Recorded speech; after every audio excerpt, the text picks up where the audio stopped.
Hello, people. How you doing? Who have we got in the chat today? Hang on a second. I'm all discombobulated today. I'm not happy today, guys. Welcome to Beezer. Welcome to Barbarian King, Draco. Oh, Matt. Hey, Matt. Hey, True. How you doing?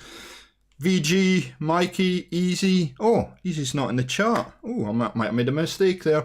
Loco, how are you? How are you, Gary? Everybody's here. I am not happy today, guys. I am not happy at all today. And the reason I am not happy is yesterday I went in the kitchen to switch my coffee machine on and nothing. It was dead. No power, nothing. Not happy.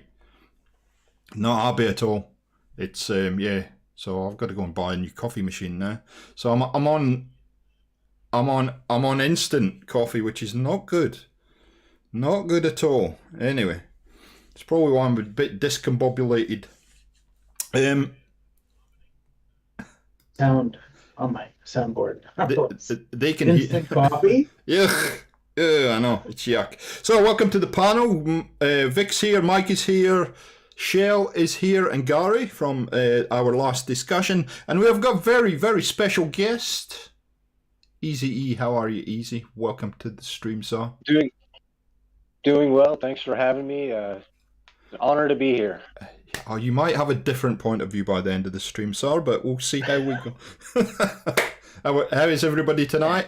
There's no chucking tellies out the window tonight. They're all very well behaved streams, so...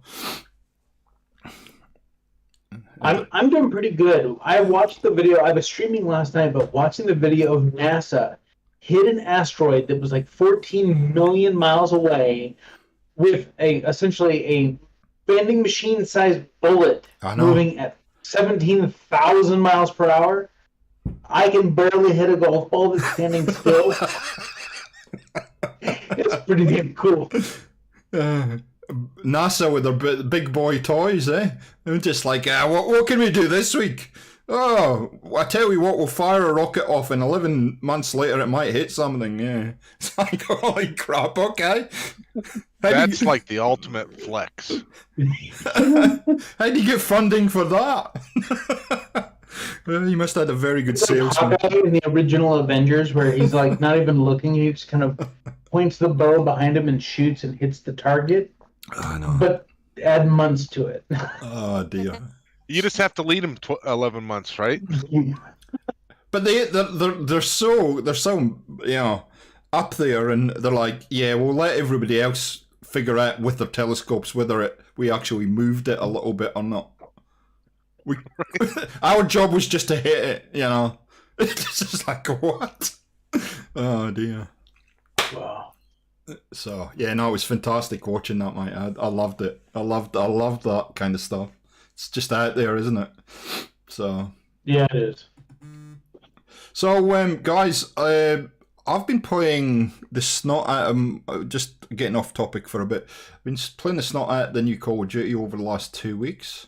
And I'm not going to go into that. I did do a review on it. I'm not going to get into it. But the sad thing that kind of happened this weekend is... So the first weekend was all PlayStation exclusive. And this weekend they slowly let us in Xbox and then PC players. So I played on both platforms. And the sad thing is, already, in a beta, I can't believe it. In a beta, there was people cheating. I mean, it's just, what the heck is wrong with people? It's a beta, for Christ's sake. You know, where it's there to give the company and the developers feedback, and there's what people already feel it's necessary to cheat. I mean, it's just, it beggars belief, man. It really does. So, hey Zero, how you doing? Welcome. My one piece of feedback to Infinity Ward: give us a goddamn toggle that allows us to play against console players and let the PC players play on their own, man. And let us choose, like Apex Legends does. It's just ridiculous, man. It really, really is ridiculous. And then we have, all over Twitter, we have these people bleating because they got banned. Oh, I got banned. I wonder why. I mean, I don't know how the panel feels about people cheating in video games, but I just don't get it. I really don't. Being hammer all the way. Well, that's what Infinity Ward's done it, man. And like I said, these people were going like, "Oh, I didn't do anything and I got banned." Like, what? Well, they must have found something, mate. So. Infinity just goes out and bans random people for no reason. Yeah, absolutely. Yeah. Yeah, because like that's going to help bring new people in, right? Yeah. Yeah. We're just going to randomly ban people, so come play our game. Yeah. Yeah. I just, at the end of the day, I applaud Activision for putting that cheat mechanism in, but I think it's a sad state that you have to have an online game that has that program in place. It's or how about just fucking make it work? Yeah. It's just ridiculous. But as a lot of people were saying, there is a reason why you got banned. They're not just banning you for no reason. They found something in your, because it works on a kernel basis, I think. So it sees stuff that is suspect, and that's why you're banned. You're not just banned for no reason. They do find stuff. So yeah, I'm guessing if you did something once, like they could consider it an accident, right? If it's just a thing. Yeah. But, like if you repeatedly do it, they're like, "Yep, okay, you're out of here." Well, no, how it works basically is so. And I'm not having to go PC players at all, because there are console players that have Cronus Maxes and all kinds of stuff, which is a programmable thing you can put on your controller to make changes. So that it's not just PC players. But how it works basically, Gary, is with people that are have an account with Call of Duty now on PC, they have to give certain amounts of information so that they can track their account. So it's not that easy just to make another account now. And then if there's anything at all suspect that they pick up on their anti-cheat, then that's it. I think you have a process where you can go to them and appeal it, but pretty much if they find anything that's suspect at all, bang, done, poof. There's no discussion. Yeah. There's Zero said it perfectly. Like, if you want to cheat in a single player game, knock yourself out. But the moment it's a multiplayer game, yeah, you need to be gone. But in a beta, right? Yeah. Of all the times to do it, right? Back when I played Enemy Territory, I was accused of using an aimbot one time. Yep. It was a good night, because normally I'm a mediocre shooter, right? Yep. But I was accused, and I happened to be a member of the clan that had the server. Yeah. And so I had 2 of the level 4s, and I said, if you guys think that I'm cheating, please watch me play. And if you think that I am, feel free to kick me from the clan, not just from the server. Yep. And so we're all in chat, right? Mm. And I'm playing, and they both jumped into chat and said, "No, dude, you just suck," to that other guy. And it was pretty funny, but that was back when you had administrators and private servers and shit like that. Yeah. So, I mean, at the end of the day, mate, a beta, nothing carries through into the full game. Nothing. You're getting no benefit for cheating whatsoever, apart from, I guess, TikTok clips and YouTube and Twitch. I don't know. Well, for some people, that's all it is, right? That's all they really care about. I think it's part of a bigger problem, mate. Yeah. And now they're going to be on other channels as fails. Yeah. Right. Because they got banned. All the ban fails. Uh-huh. Yeah. What's interesting, I was watching this whole thing about this particular female gamer, and this is nothing to do with gender at all. This is just an example, guys, so don't get all bent out of shape. But she purports to be the best Call of Duty player in the world, and she's the best Warzone player, and that she's been on social saying this stuff, right? And she went to the launch event for Modern Warfare 2, and they showed her footage. She couldn't aim straight. She could not aim straight. She couldn't hit. She got a KD of 0.27. Wow. Yeah. 4 kills. She only got 4 kills in one match. and they actually asked her to leave in the end because they found some stuff on the computer that they'd set up. Oh shit! You're like, okay, really? Why? I don't get it. Anyway, let's get off of that. And let's get on with the good stuff. The stuff you came for. Yes, competitive multiplayer and Fallout 4. Yes. Well, I don't know. It actually draws the question in 76 whether we had any of that, but I can't remember. I don't think there was crossplay, so it's not a major drama. It was a live game, but it wasn't crossplay, so unfortunately. Trust me, I own 3 copies of the game. I know that it's not crossplay. Yeah. So, okay. Sorry, guys. Today I got up and realised I didn't have any footage for you, so I'll very quickly put footage together for you, which is one of my old streams from, which was the Bleachers stream. So that's what you're going to have to watch today. Sorry, guys, but that's the best. You're that easy? You show up tonight and he doesn't even have new footage. Oh, no, just shoot me now. I'm crushed. I can tell. Okay, so here's the first place I want to start with, and it comes from a very old friend of the stream, Nacho Business. Left us a message after the last debate, and we kind of picks up from where we finished off, and I think we were deficient of coffee last stream, or something was going on, because we're starting to talking about gnome factions and flamingos and all kinds of stuff. But anyway, another great, he said, Nacho says, and shout out to Nacho, I hope you're well, mate. Another great discussion. How would the panel feel about Sean becoming a companion? Remember, the synths don't age, so you have a mind of a grown man trapped in the body of a child. What do you think, guys? Well, first of all, I'd say I question whether or not he's a mind of a grown man, just for the simple fact that I don't think his personality or anything really aged either. Mm. You know, he always acted like a child. Dad, look what I did. Blah blah blah.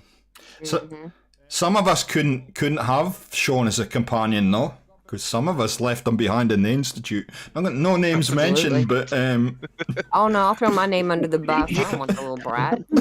I didn't give birth to that. I don't want it. Even on my institute playthrough, I didn't play with. I had my normal companion, so no, I probably wouldn't have played the show. No, I'm.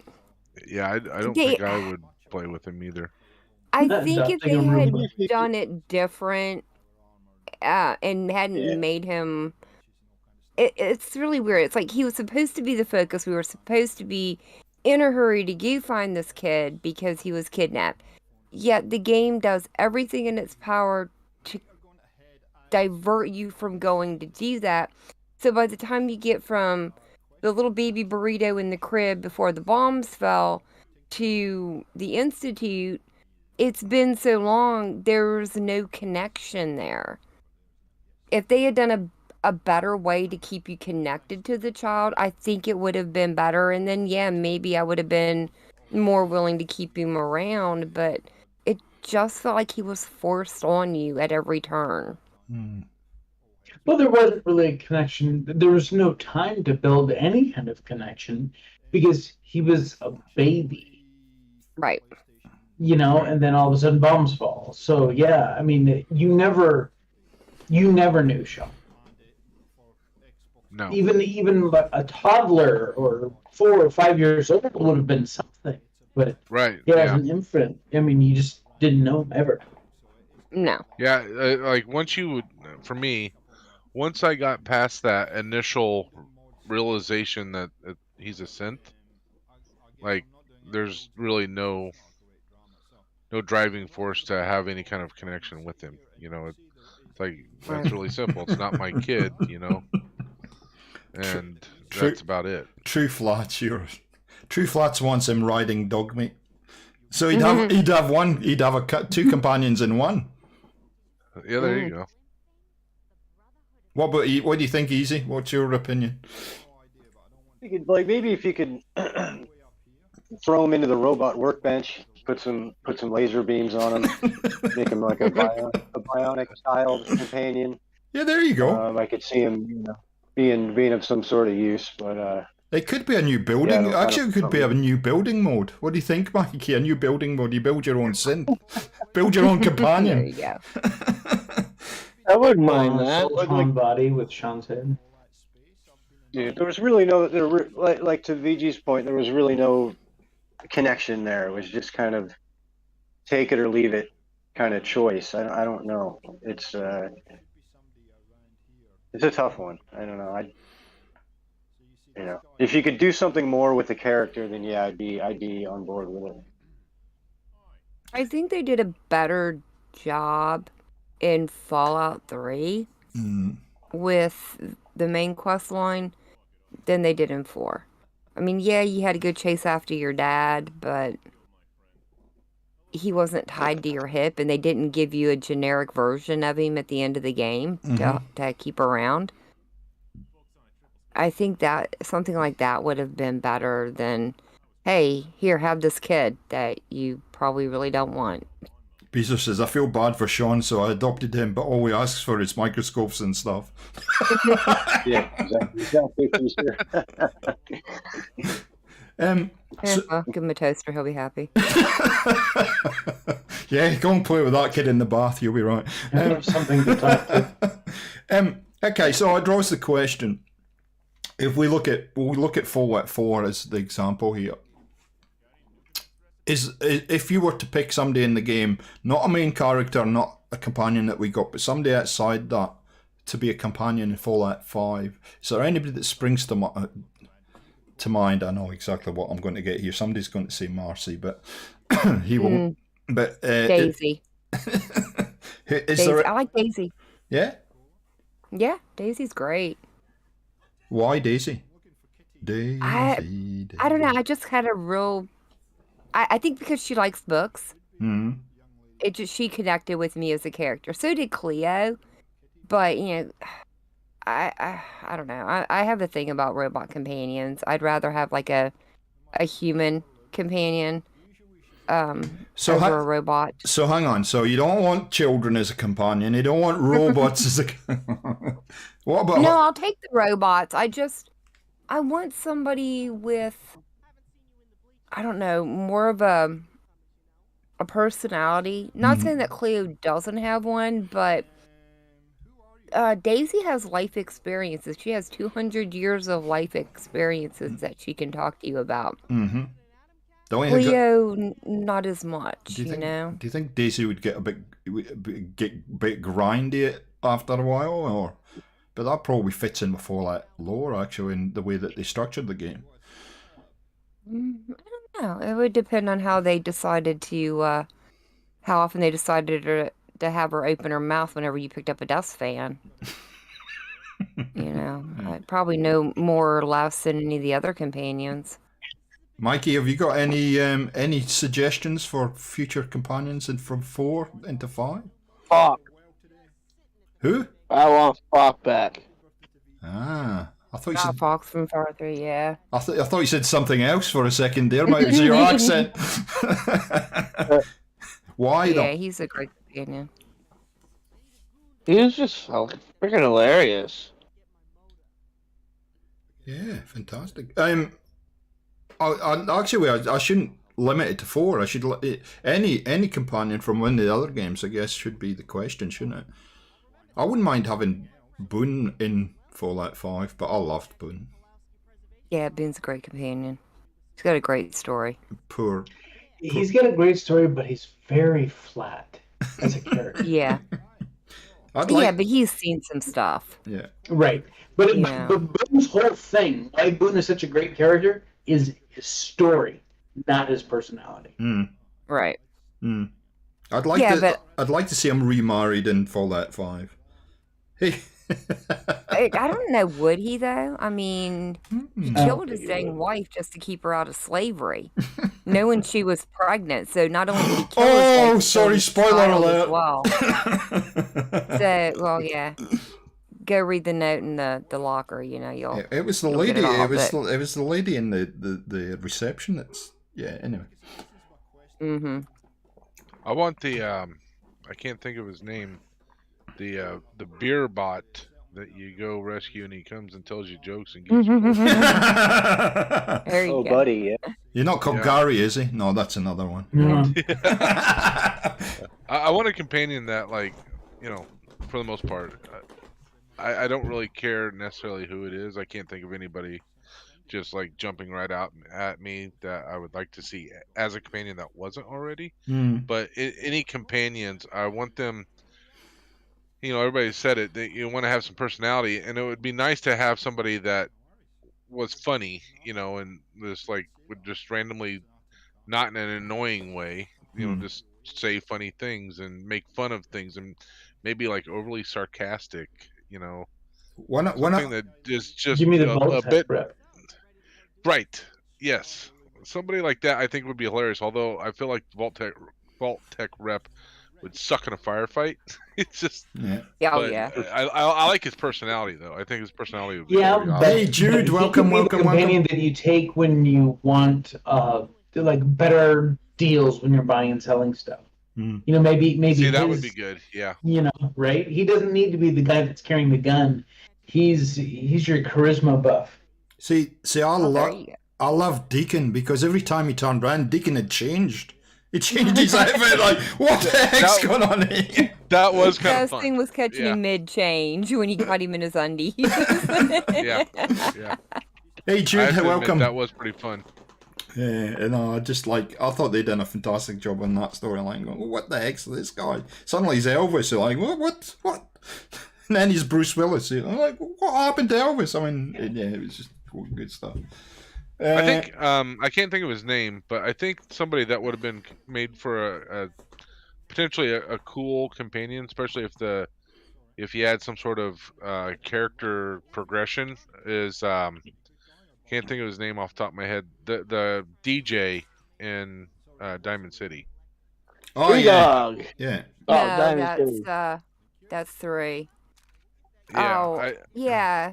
Well, you'd have to harden him first. I Well, know that's you what meant like to give somebody that's what I the- mean, like a character progression of him, where Mhm. you know, because he starts off like totally snivelly, and then like after you take him on his mission, and then all of a sudden, you know, on air and everything, he's like, you know, very bombastic and all that kind of stuff. It'd just be kind of cool to, but then you lose him as an on-air personality. But I still Mhm. think like some sort of scenario like that, I think would be really cool. So there we go. Yeah. Chat saying True Flats cricket. I'm up for cricket. Travis, 3 Travis, dogs yeah. and 3 dogs. Cricket's psycho. That would be kind of fun though. If they instead of having like one big mission, if they had like 3 or 4 or even 5 smaller missions for your companions, where you could maybe see a little bit more growth. So like Yeah. taking Travis the DJ along, Mm-hmm. you could see him progressively become more world ready, you know, as he went through his steps. So Yeah, I think one of like somebody like Zeke or somebody, one of the Atom cards, I completely agree, would be kind of interesting. I'd like the guy that was in Far Harbor, the guy that didn't like anybody. I'd like to see his story a little bit more. I can't think of his name right now. Is that the bartender? No, he was one of the shop vendors, but he was. Oh, kind of- yeah. Yeah. Yeah. The one there at the beginning with Avery that doesn't want you to come in. That's the guy. Right. Yep. Mm-hmm. But the one that I really think would be interesting to explore is June. Get his perspective on his relationship with Marcy. Yeah, well, you know, he's kind of just browbeat. So you get him out on the road and you could have a whole yarn to him about life. I think you could build him up into something if he got away from her. Yeah. I would honestly. like to. Yeah, I'd like to see if he like cheered when you shoot Marcy out of the cannon.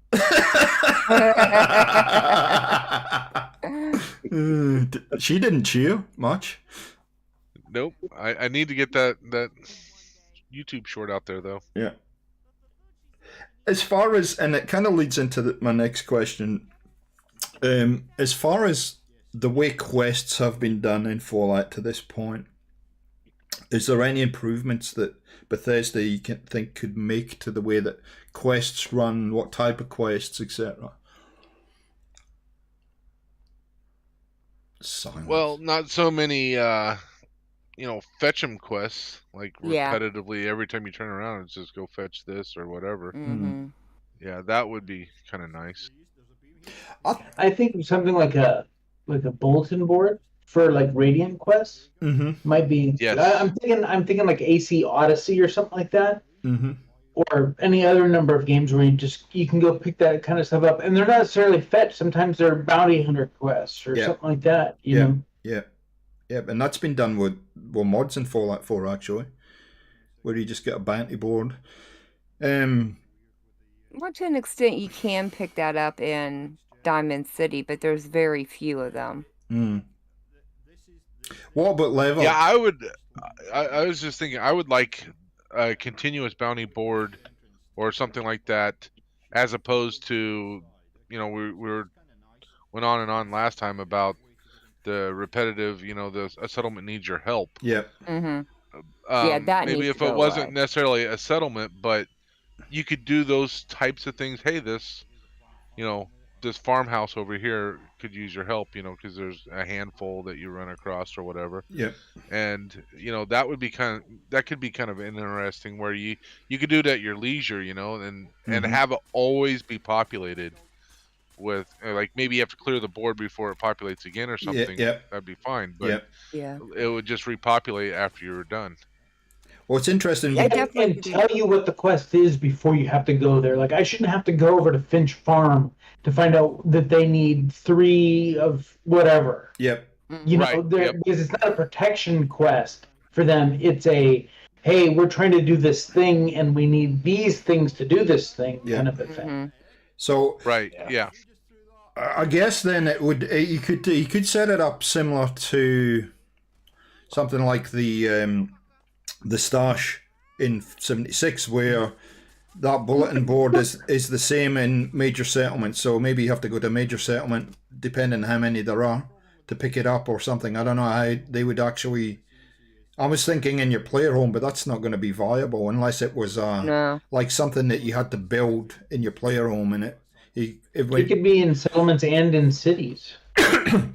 Yeah. So it could be a buildable for you if you're in doing the whole settlement building thing. Yeah. But you could even go to like Diamond City, for instance, in Fallout 4, and right by the door is their help wanted, their bulletin board. Yeah.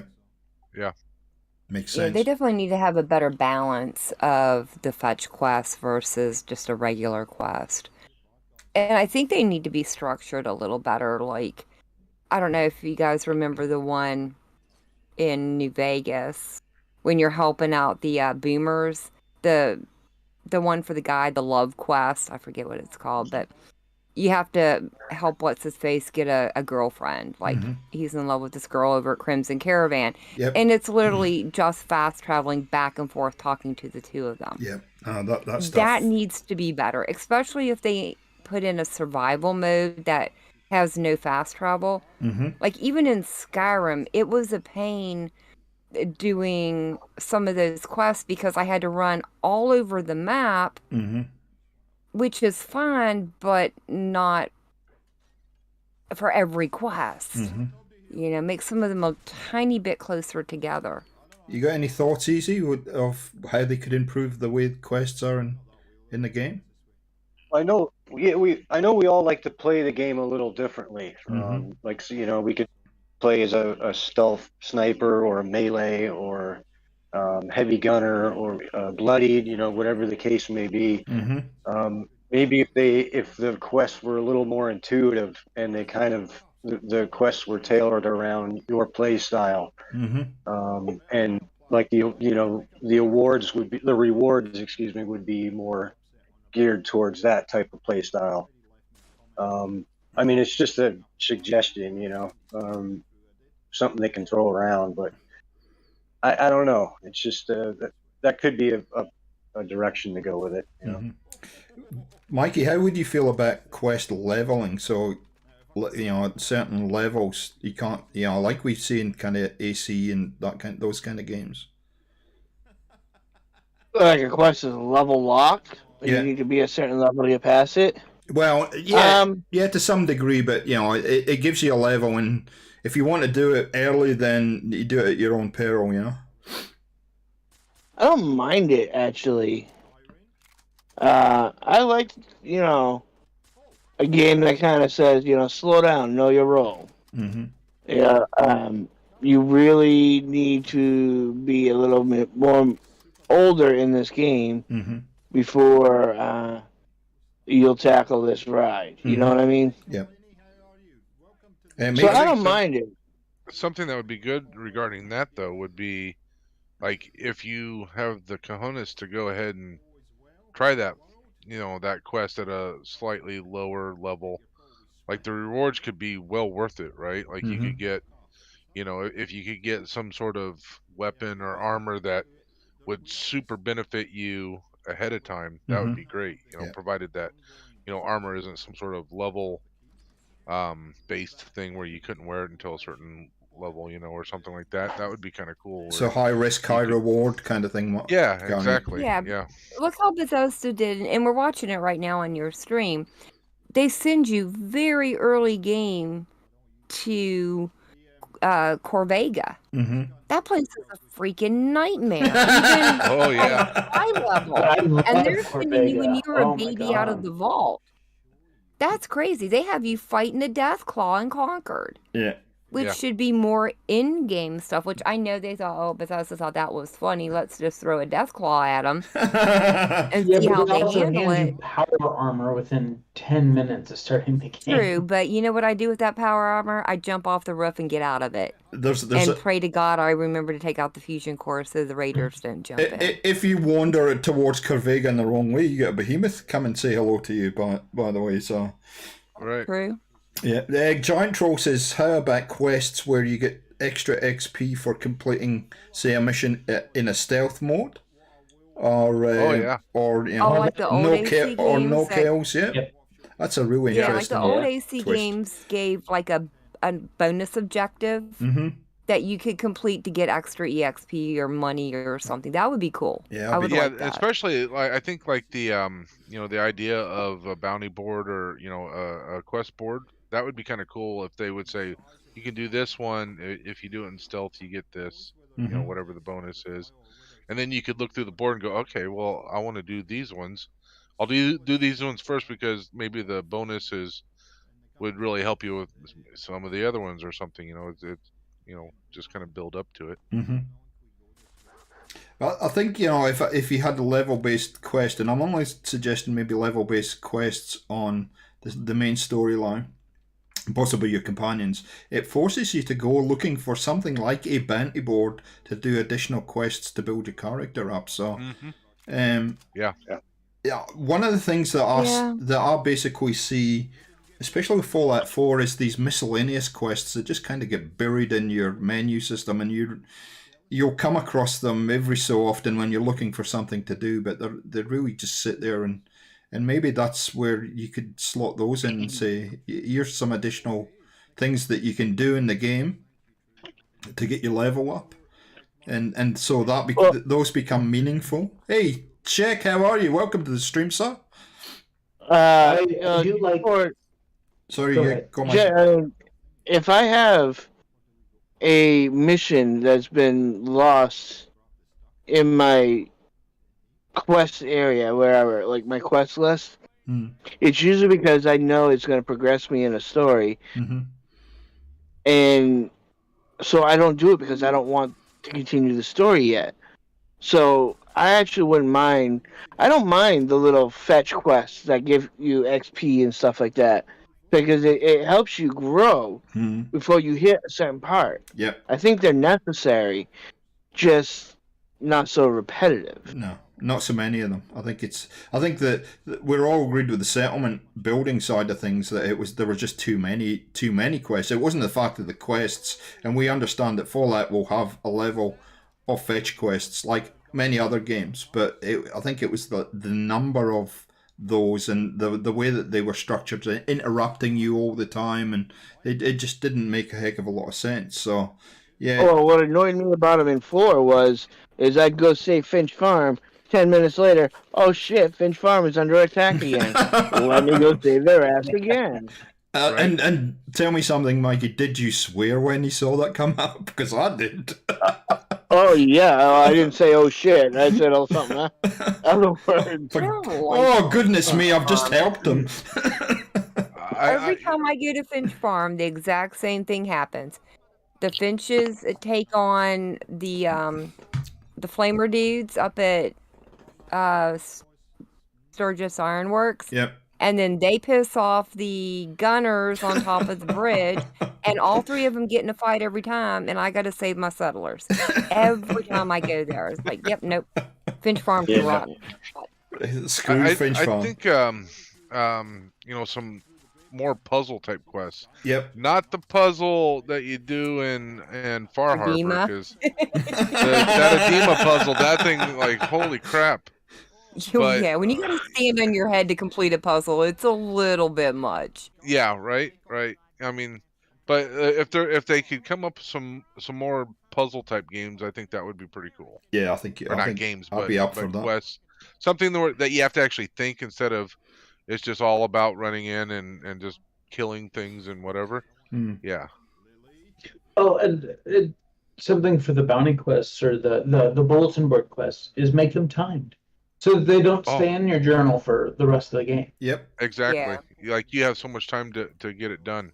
Well, here's the thing. Some of those quests could actually make you go into the areas that you avoid, like the glowing sea. Like, oh crap!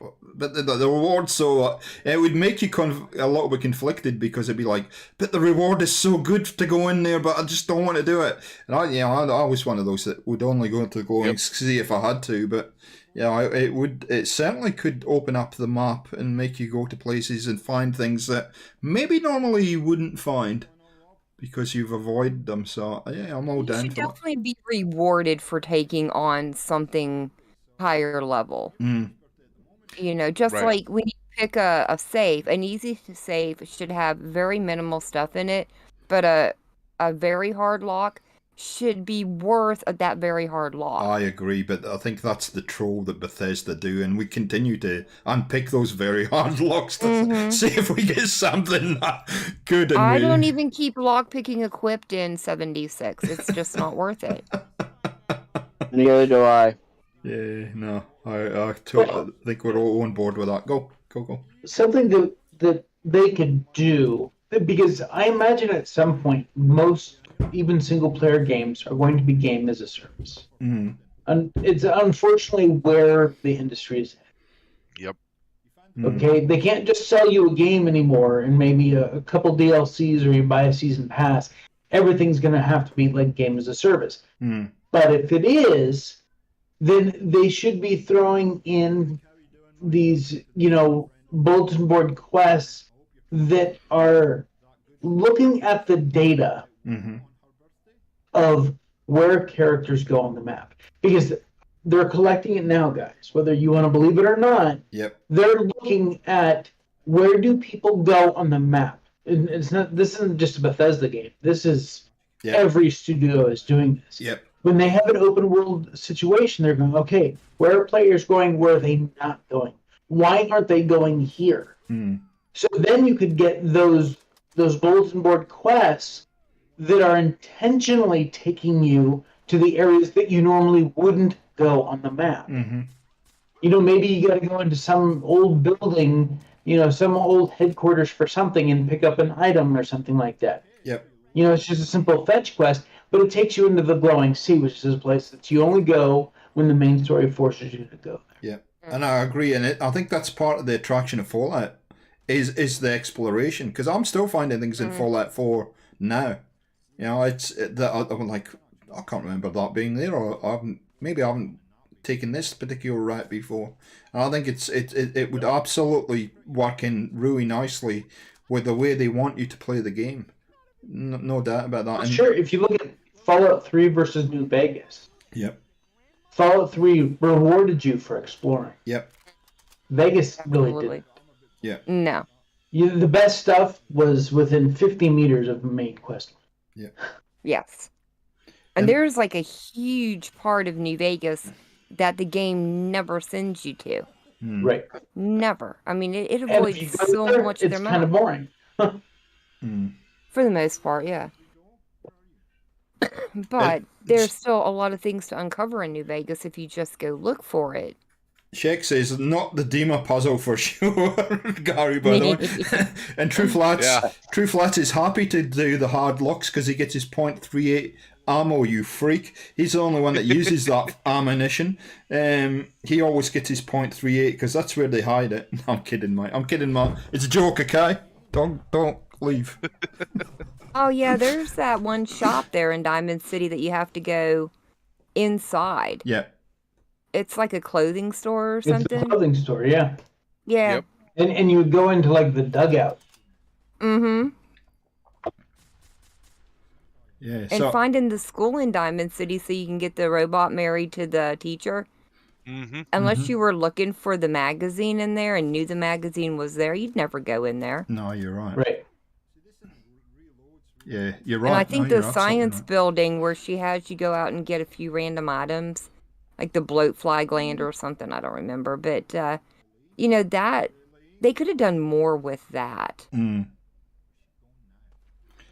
Yeah, I totally agree. As far as the way the quests are in 76, is there anything that you see in that game, being the most recent, that is a progression and should be included in the newer Fallout? Excuse me. Not really. It's been far too long since I've played any 76. There you go. Me too, mate. Yeah. I will tell you, one of my most favorite quests in Fallout 3 was the survival handbook. I just thought that thing was great. Now, I did not realize that was like the perfect way of doing it. And, this was,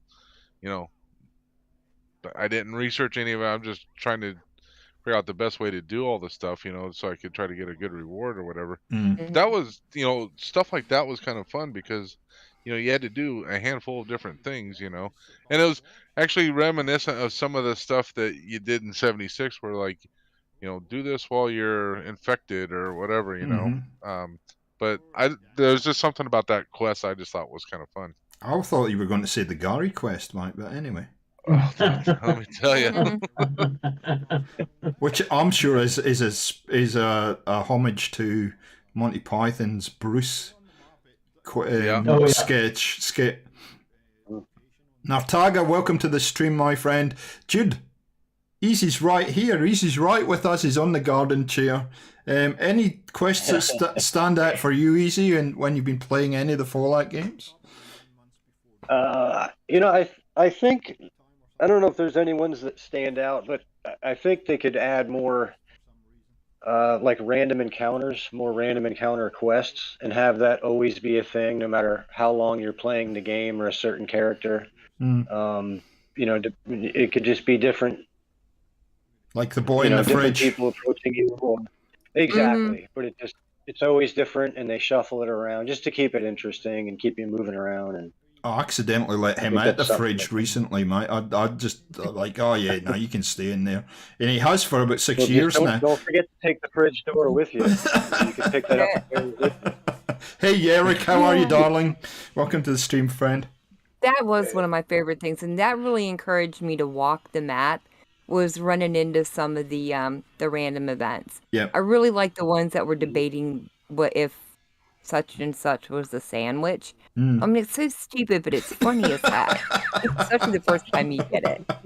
Oh, and the two raiders that are talking about the guy that was pretending to be on a motorcycle. You actually get one part of the story in one location and the other part in another. It's funny. If you've never run across it, it's a great little story. I think a cool story would be like needing to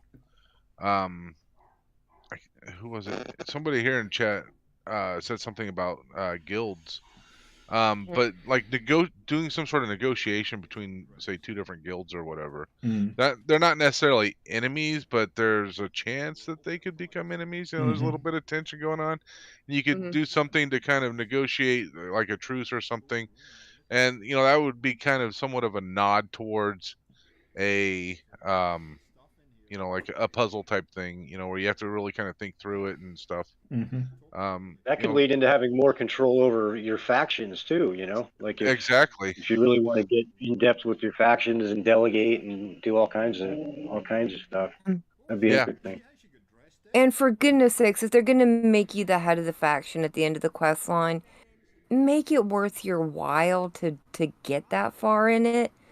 I hate nothing more than to get to the end and they treat you like you're not even there. Yes, I've noticed, like, I'm playing through Oblivion right now. And I'm the archmage of the college, the mages college. Yet I'm doing the main quest line and it's sending me back there and they're treating me like I'm a nobody. I'm like, listen, people, I own y'all. You know, treat me with some dang respect. Go Draco, because you couldn't quite hear you, Mike. Oh, I was just saying, it's like you're the general of the army. Okay, hey, general, go do this thing. Right. You know, why are you telling me, the general, to go do a thing? Yeah, delegation. I'm supposed to be telling you to go do a thing. Absolutely. Right. Exactly. They should never have called us the general of the Minutemen. Yeah. Nope. And then forced us to go and do all the work. I was like, that's not the way it works. It's the other way around. At least with Nuka World, you can make Gage come with you. Whether he wants to or not. That was the one thing about with Nuka World that was a little bit disappointing, was like if you decide to go against the Raiders, you lose Gage. Yep. Like, yeah. I kind of liked him. He was kind of fun. You know, yeah, that would have been really kind of good in the summer outfit. Yeah, it would have been kind of nice to you know, as that character, that companion progression of kind of swinging him over to not, you know, be a Raider anymore or something like that. That would be kind of cool. I mean, we got to keep Longfellow. Yep. Why couldn't we keep him? Yeah, true. Very true. Hey, how you doing? Welcome. Mikey, any favourite quests for you, Matt? For? Any of them. That's a difficult question, I know. It is, because I'm trying to remember, like, I'm having such a hard time remembering. Like, I know there's quite a few that I really liked. Oh, you know what? I did like the Get quest in 3, where you went to the vault that was overtaken by plants and animals. Oh, yeah. Oh, that was in New Vegas. Yeah, that was a good one. Obsidian basically. No, he's talking about when you have to go get the GAC. Yeah. For the water purification project. Yeah. Mm-hmm. And Obsidian pretty much done that in Outer Worlds, sort of a homage to that, didn't they? Sort of. But, yes, they built a place. Yeah. I'll say my favorite quest in Fallout 4 is doing the thing for Arlen Glass. Breaks my freaking heart every time. Oh, yeah. Yep. Yeah. More quests like that. Bethesda is a master of. Yep. Oh, it says, damn, it's good to see you, Gary. Because that quest has nothing to do with nothing as far as like the story goes. But it's so heart-wrenching. I think they need to do more vault quests. Actually, in vaults, yeah. I love that one where they're all robots and you have to do a detective story. I can't think. That was great. It was just so funny. And they're all. But I think we need more information about Vault-Tec.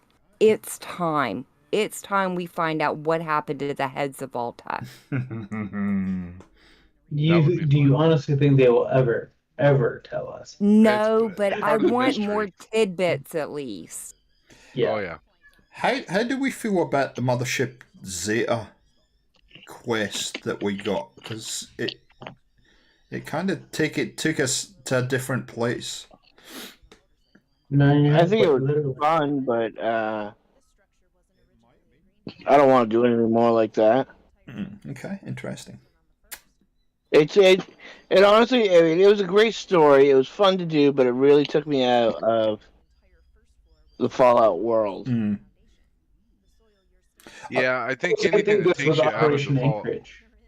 Yeah, like anything that takes you out of that world is kind of strange. Yeah, it's I don't know. It makes me feel like I'm not playing Fallout. I think though the way that game development has gone now. Hey, Lyrical, welcome to the stream. The kind of flow into expansion stroke DLC, whatever you want to call it, is a little bit more seamless now. They don't have to do those transitions to a different world. You know, you can open a hatch or you can go into a room or whatever it might be, and it's a little bit more seamless in that respect. And I kind of like the fact that maybe you open a door and there's a completely different experience on the other side of the door for you. But yeah, I get your point. I'm a great advocate of being immersed in a game, and I hate having to do some of the inventory management at times, because you get to a point where you have to do it, and you're immersed in the game. So I get what you're saying. Like, I remember in '76 where you have to find all the little things, and then you get to take your picture with the Mothman and shit like that up on the hill. And that was like an event for a while, and that was kind of cool because it was one of those little pieces that was tied to the area for '76. Yeah. And that was cool, because okay, let's be honest. For the most part, Bethesda's main stories suck, but their side content is. No, they are good at it, Matt. So, I mean, what's your feelings? Do you want a better storyline this time round? I think what they need to do is hire a writer to write one person to write the main quest line, not a bunch of different people weighing in on it and contributing to the whole. They need one person to focus on it, not a bunch. Gotcha. And especially for something like Fallout 4, that main quest line needs to take a while. Like, you can speed run the main quest line in Fallout 4 and just boom, be done with it in little to no time. And for a game that offers as much as Fallout 4, and we've talked about the exploration and all that kind of stuff, make me spend my time doing it and needing to do some of the side quests to level up and all of those things. Like, don't just have these 3 or 4 checkpoints and then next thing you know you're done. Like, really kind of I don't want it to be drug out too much, but I want to feel like I really accomplished something when I finish the main quest line. Yep, sure. Easy, what do you think? Yeah, that's a great. It's just, what Loco said. That's a great idea. Just to have it more in depth, and rich like that, and more longevity to the story. So at least you can enjoy a playthrough for a little bit longer. I think in Bethesda's defense, if you look at it from a Bethesda's point of view, they've the Fallout series is a successful series for them. And they've got a sort of formula about how they've done that. And I know a number of the devs kind of just come up with these storylines, and then everybody throws it into the pot. So it'd be kind of interesting if it was if they did kind of have a writer or a couple of writers or a team of writers just to completely focus on that side of the things, and then the rest of the team who've been working on Fallout forever, done all the side quests and all the kind of nuances where you go and you find people and you find things and all these kind of anomalies, if you like, in the on the map. So I don't know. I don't know what the right answer is. Let the world builders build the world, and the writers give them a direction. You know, say, okay, this is what this quest is going to entail. Build around it. What can you build to make our quest fit in here? I think they would do a fabulous job. Bethesda is fabulous at world building. I don't care what you say about them. They build interesting and intriguing worlds with hidden items and things, tableaus of stories everywhere you look. Well, if you're willing to look. I think that's because, and if you watch some of the content around Bethesda and where Bethesda's come from, they're passionate about their games. The ideas that you see through Elder Scrolls, through Fallout, through whatever has been a passion and an idea that they've come up with and wanted to explore. So that comes through in their games in a huge way, I think. And I don't want to lose that element of it. Go, Gary. Sorry. Yeah, I was just gonna say, I know a lot of us in here, maybe except for myself, has not played Fallout 1, and I know Bethesda didn't make it, but the idea that you had a time limit to complete the main quest, it is intriguing. Now it's a bit counter to what I just said. Give us a main quest that you really feel like you accomplished something, but at the same time, it could be one of those things where you have a time limit, but essentially it's not possible to complete it in that time limit. Maybe there's a couple of ways that you have to, you can go through it to, let's say, extend that time limit, because that's what you could do in Fallout 1 was, if you weren't going to make it, you could send water back and extend your time period. Come up with a system where maybe there's 2 or 3 different ways where you can extend the time period, but then you have that sense of urgency to do it, Right. But I also heard an interview that they did saying that they regretted putting that time limit in. That's why it was it was a 2-part. Like after you get the water chip and they send you back out again. Right. That's why they got rid of it, because I think originally they never got rid of that time limit or something. I had heard something about that, but they did eventually have to. Good point, Zero. And I agree with Otto. I think 76 had done a good job. That world was immersive. It was huge, but it was immersive. It was, but too, with the time limit, that's so against how everybody plays. Absolutely. Unless you're a speed runner. Absolutely. Everybody's gonna walk out of the vault or whatever and go off and do their own thing. There's more people playing Fallout 4 right now than play 76. I mean, that proves your point. You're right. It doesn't make any sense, and maybe a writing team could fix those. And it's only, I don't think it's a major drama. It's just a little bit of thought around the kind of longer view of how the game would play and how it should play, and encouraging people to stay in it for longer. But I think choices need to be a big part. Right. Like if you decide that you're going to play with the evil faction or the good faction or whatever, your choices have consequences no matter which one you go with. Right. Yep. And even the side quests that just seem like they're filler and fluff, maybe even those little side have something that isn't imperative for the main storyline, but it adds that little pinch of salt to the main storyline. Yeah. I would say Mass Effect does the best with that. Exactly. Through 3 games, not just 1. Right. They're pulling a string from Mass Effect 1 through Mass Effect 3. And that's fantastic writing. And there's no reason that can't be done today. It does. I mean, so what that Mass Effect 1 came out in 2007. And Mass Effect 3 was rushed because EA just wanted a money-making machine, and they thought that they were going to ride Mass Effect to that machine, and were proved wrong. But anyway, um, the idea that you could pull those little strings all the way through, even just one game, and kind of tie them all together is incredibly appealing. And I know that Bethesda can do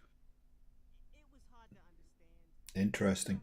It's interesting. Thank you, guys. It's interesting to just get all the different kind of perspectives on this. I think you're right. I think that, you know, I'm not one that thinks about the lore too much. I just play the game.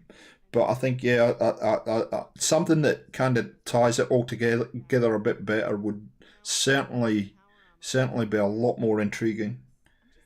So, and I think my wife often asks me like what I get out of playing these games because she's not a gamer, and for me, I always think of games like Fallout 4 and some of the other games where it's like an interactive show. You know, you get to help tell part of that story. Yep. And that's what, you know, that's one of the things that I really enjoy about it. I mean, you know, you can go play any number of games where you don't have to, and there's not really any part of the story that really matters or whatever. You're just in there just having a good time or whatever. But when you're playing something like Fallout 4, like having that, you know, you want to be part of that story and have that interaction with it, you know. One of the big things that's coming through from the community since I started this series is the fact that you know, and we're talking about it now, Bethesda need to build the next game in the community's eyes where it allows the player to dictate to a reasonably large degree what their experience is going to be.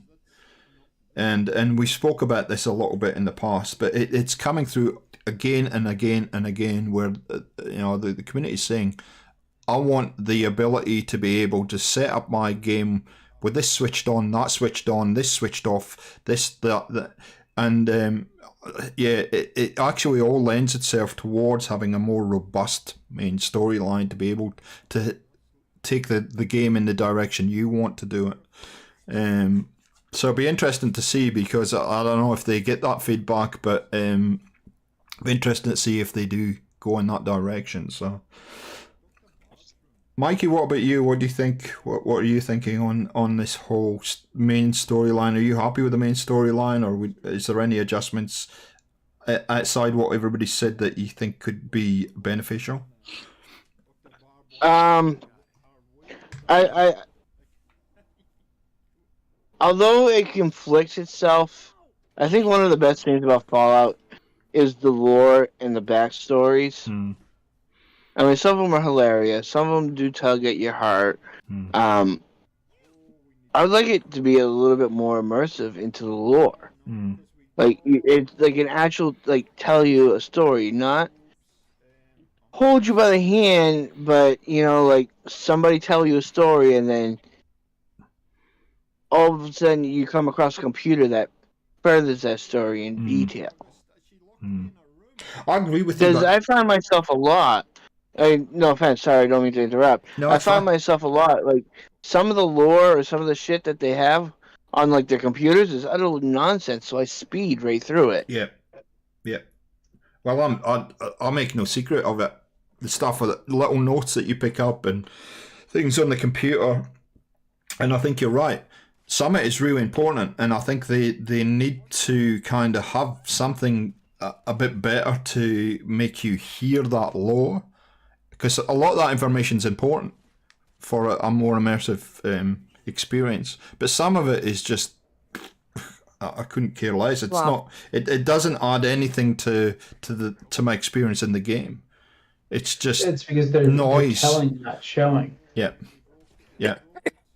And I guess they're giving you the opportunity to read that stuff or not. But I think you're right. If you want to be more immersive, then that stuff's got to be brought forward and presented in maybe a slightly different way. Maybe it's audio files. Yeah. Maybe it's a holotape, whatever it might be. Yeah. What do you think, Easy? Yeah, I think if they maybe expanded on the dialogue a little more, and maybe your actions, like most of you mentioned, had, stiffer consequences or, more positive consequences depending on what you're doing. But the dialogue options just seems no matter what you choose, it always leads back to option 1 or 2, maybe if they open that up a little bit more, Yep. could make it a little more immersive. Yeah, I agree. They need a better dialogue tree. Interesting. More Fallout 3, Fallout New Vegas. Lyrics says, I love it how every time I play Fallout, it's like playing a new game all over again. At least that's what I've experienced. I think, coming back to what Gary was saying about your wife asking, she's not a gamer. My wife's not a gamer either. Well, she is, but she plays Candy Crush and something else. But Right.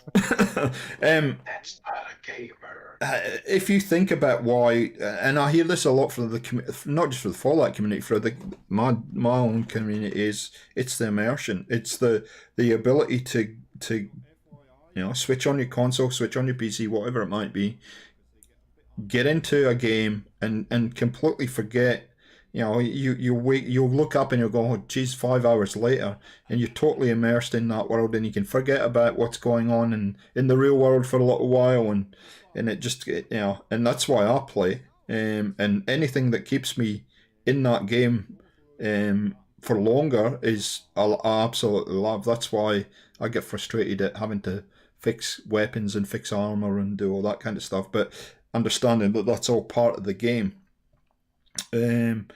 So I guess that's why we play these games, and so if they make it as much as immersive as possible, and those are those little things that could be improved with the computers and the notes that you pick up that would keep us playing longer, I think, in my opinion. I don't know.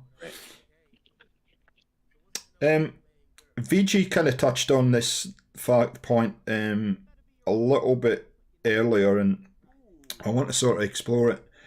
Good night, Barbarian King. Thank you so much for joining us. I know it's very late for you, mate.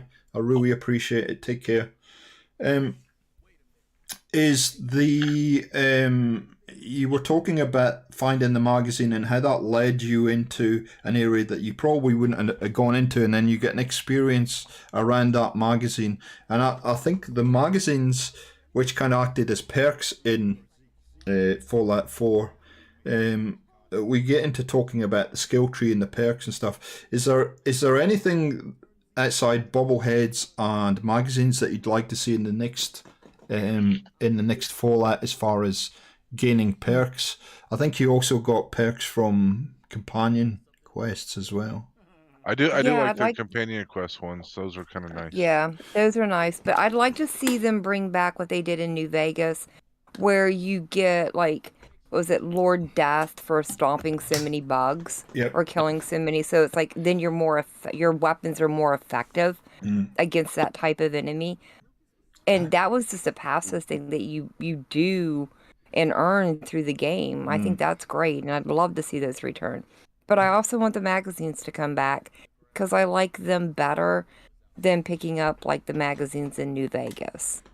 I think I showed recently. I showed recently that I have actually, because I started playing Fallout as non-modded, as you know, and I pulled out my old piece of paper, which is like 12 pages long, which has every location, every magazine on the map in Fallout 4, and off you go and you go and explore, yeah.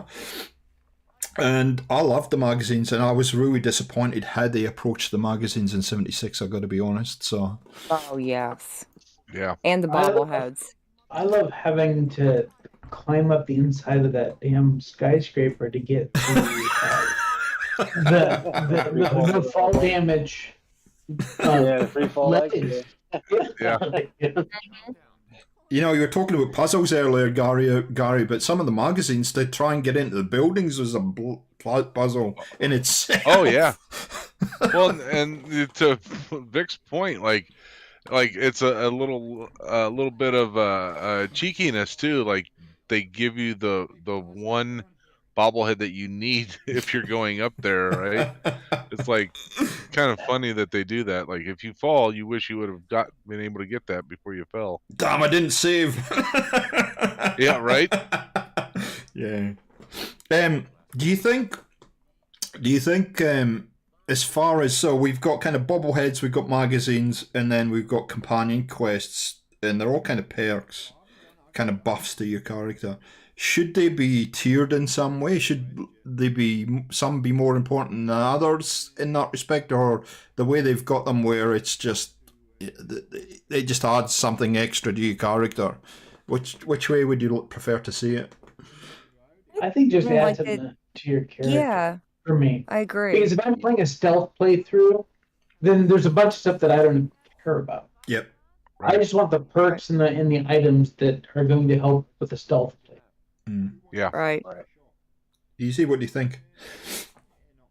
Yeah, to your point, you mentioned skill trees, and let's take like a melee build for example.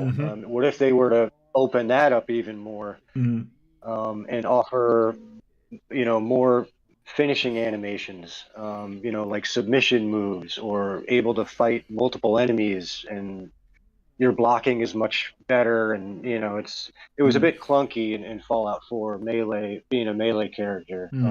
But like the same would apply for anything like a stealth build. Make it so you really take advantage of your build. It gives you things that would not be available if you didn't take certain things for your weapon or how you set up your gear. Do you think go on? Sorry, easy go. Sorry.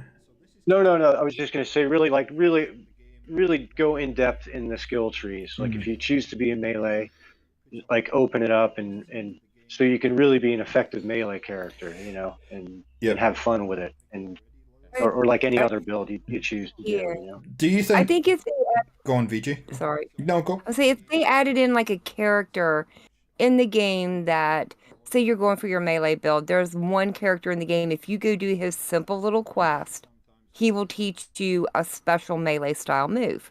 That would help. And do the same for like a gun character or something like that. They did that in New Vegas to an extent. There's a few, not a lot, but I think they should bring something like that in. Do you think they did and this is a question for the whole panel. Do you think they did a better job in 76 of giving you a skill tree that allowed you more latitude in building different characters for different play styles? They gave you the potential to do that, but you still had RNG to deal with to put together a play style. Yeah. Because you may not get the card that you were looking for. Or the weapon that you need to make that build effective, or the armor or whatever. I don't know. I don't like Fallout 4 style either, because you play it long enough, you're good at everything. I don't want to be good at everything. I was just thinking about that, where if there's if you let's say you want to do melee, right? Well, if you take heavy weapons, if you take any of the perks in heavy weapons or whatever, it actually hurts your melee. I think if you I like the idea of like Fallout 4 where you can continue leveling and you actually get something out of it. If you're level 240, you can still get something out of it until obviously up until there's just 0 perks left to take. But I mean, they could even do something about to adjust that as well, where you could still get something out of it. I don't know exactly how they would do it, but it'd still be worth leveling up or whatever. But but at the same time, like I said, if you take heavy weapons stuff, then all of a sudden your melee is going to be affected, and it's not going to be as good. But if there's a level cap, then you can't take that melee skill, because you're not going to get all the perks that you need to be the most efficient gun person that you want to be. But I like being I like to be a kind of a sneaky sniper that can also use melee. Particularly like particularly like maybe if you have a a light X melee and a heavy melee. You know, That's exactly you- what I'm just gonna say, Gary. yeah, But like if you want to you're walk around with a doing, power fist, you know, that's a heavy melee. but But that if you're should walking around still with a fall knife, into a then that's stealth something different. build. Because you can use that power fist, it would be a silenced weapon. Why would that hurt your gun skill if you're putting it into a stealth build? Because You're the walking power, around with a huge piece of exactly, machinery on your hand. Yeah, but it's still Right. silenced. It's not. Mm. I So don't think you make can it even silenced. sneak the power fist into the casinos in New Vegas. I think it's one of the things you can sneak in. I think probably just because it's melee, It's right? silent until you use it. No, because some melees go away. so. So what? I think brass knuckles and stuff go in. So what about this? And I think what I get out of what Gary was saying is it's a lot of the time it's situational dependent on what kind of you're going to need as far as play style. But what about this? Should it be, or is one of the ideas you could go with is if you want to go specifically down a melee character, you can do it. If you want to go down stealth, you can do it. But there's a middle ground there somewhere where your character's a little bit more rounded, but is weak in certain areas. But you can still play the game. So you might be a little bit weaker than say for melee. You can still melee, but you might be weaker than if you'd done a dedicated melee build. Would that kind of pacify or kind of have a middle ground somewhere? And so therefore, go on. I was just gonna say, if it's tied in with special, you just make. If you want the best melee build, you need an 8, a 9, or a 10 in strength. Yep. Right. Right. So now you're focusing. You're forced to focus. If you want the best melee skills, you have to build your strength. If you want to be the best sniper, you have to have 8, 9, or 10 in perception. Yep. You know, so that it forces you. If you want to be in a specific build, you're going to have to build a specific way. Right. What about bloody buffs and unyielding buffs and stuff like that? Yeah. Like, should that come and count, or should they just get rid of it? That's a good question. I don't know. I think too many people like bloody builds for Bethesda to get rid of them at this point. Personally, it's not a playstyle that I would want to go through, but there are people out there that like them. True Flat wants a silencer on his power fist, and Shaq says, "Wrap your power fist in teddy bears." Teddy bears. Well, you're not shooting a power fist, so it can't be very loud. Yeah. Yeah, but when you hit something, it goes really loud.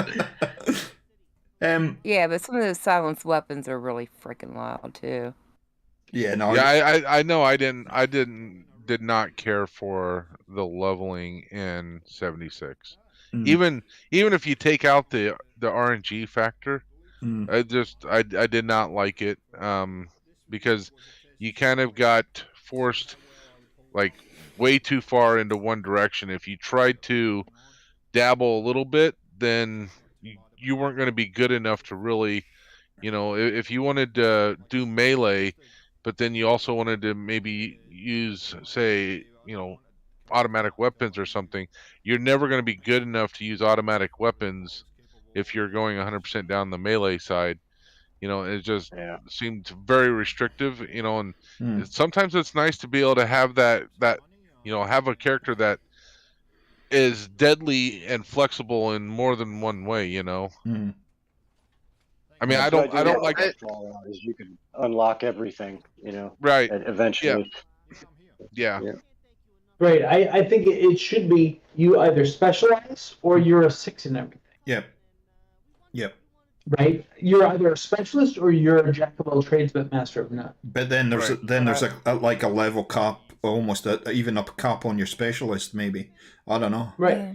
But then they added the legendary system, which kind of changes that, where you can put more stuff into those. Yeah, but the legendary system was kind of really didn't have to do with much or nothing.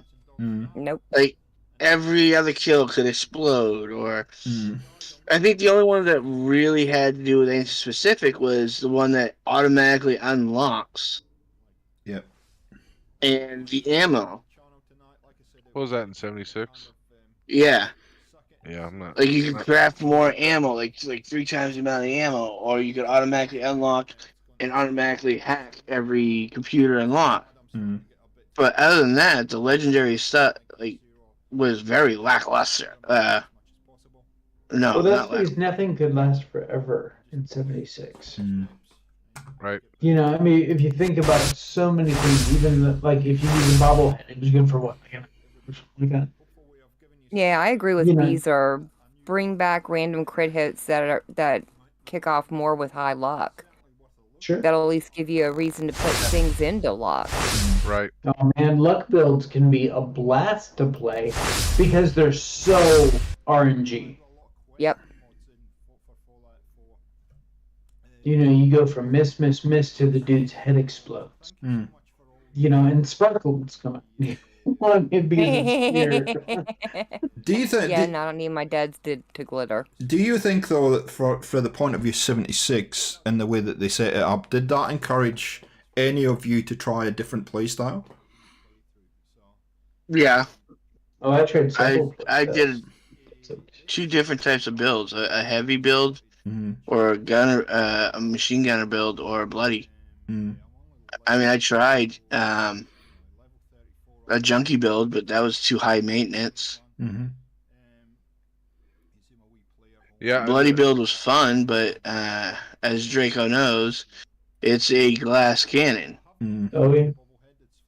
Yeah. The thing that, like with 76, that I tried, first time I ever tried like a automatic weapons build, and definitely the thing about 76 that really kind of turned me off was, if you didn't find that legendary weapon with all the right stuff, then it doesn't really matter how good your build was. Mm. You weren't, particularly the fact that, you know, it's a PvP game. Mm-hmm. Like, you weren't gonna, you know, survive very long because you're automatically gonna just get the crap beat out of you, Mm-hmm. because you couldn't find that one perfect weapon or Yeah. the right Yeah. armor or whatever to go along with this Yeah. build that you've got nailed down, but it doesn't matter because you can't get that perfect weapon to fit it. You know, I definitely don't Honestly, want anything about the game to be tied to that. Mm.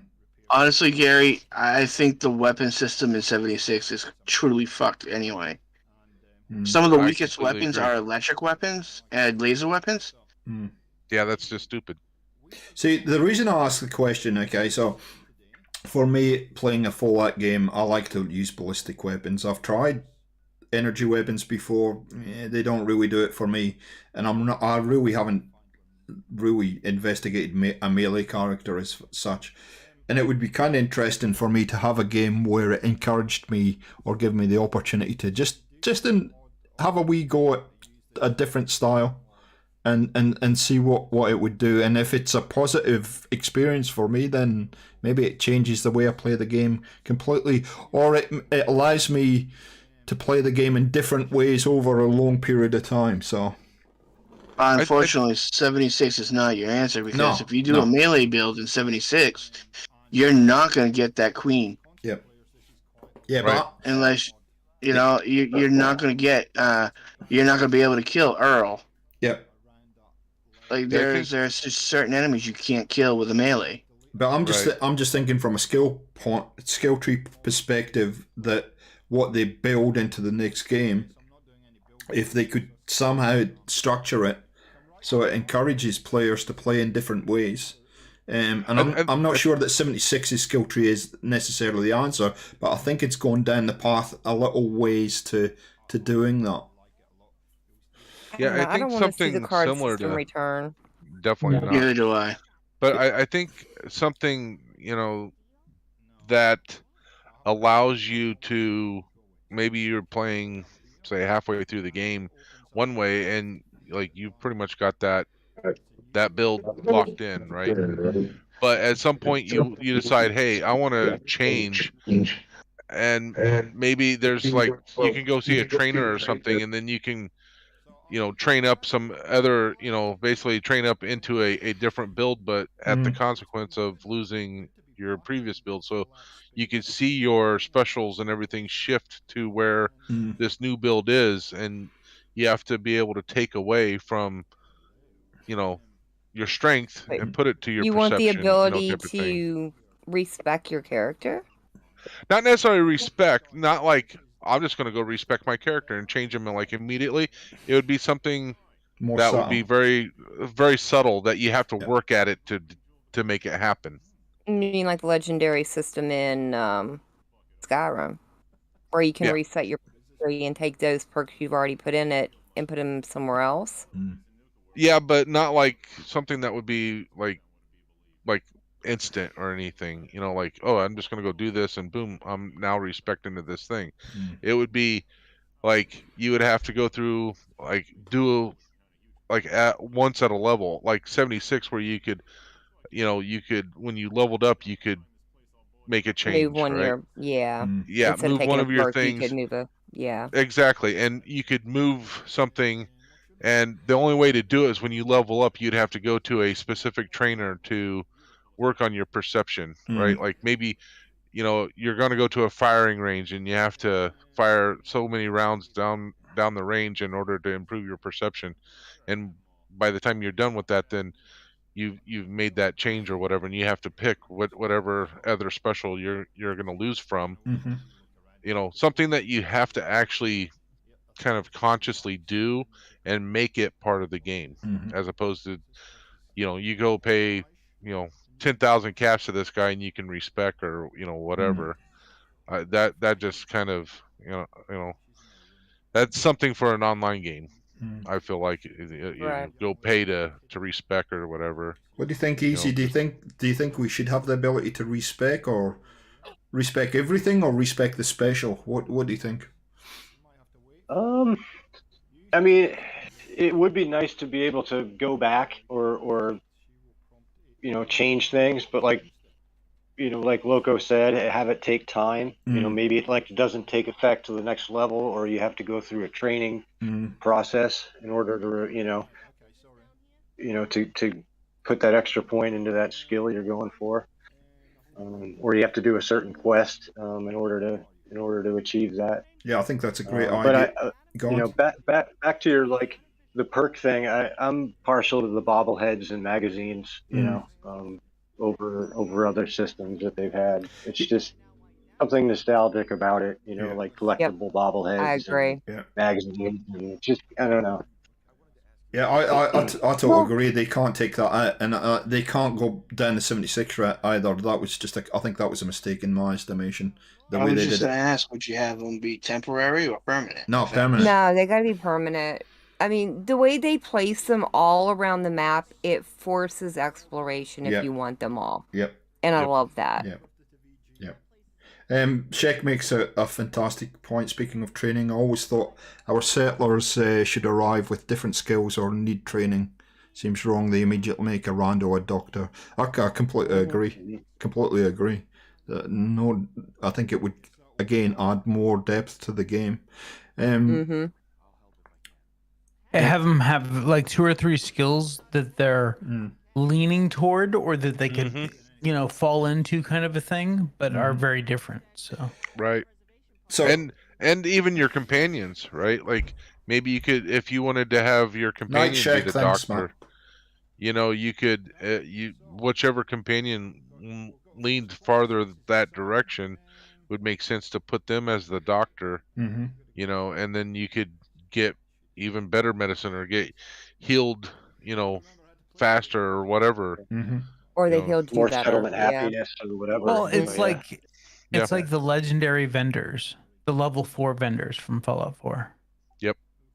There was one, or sometimes depending on the what kind of store it was, maybe 2 people in the entire game that would give you a level 4 store. Yeah. If you could get them to come to your settlement without them bugging out. That could be an interesting game dynamic, actually.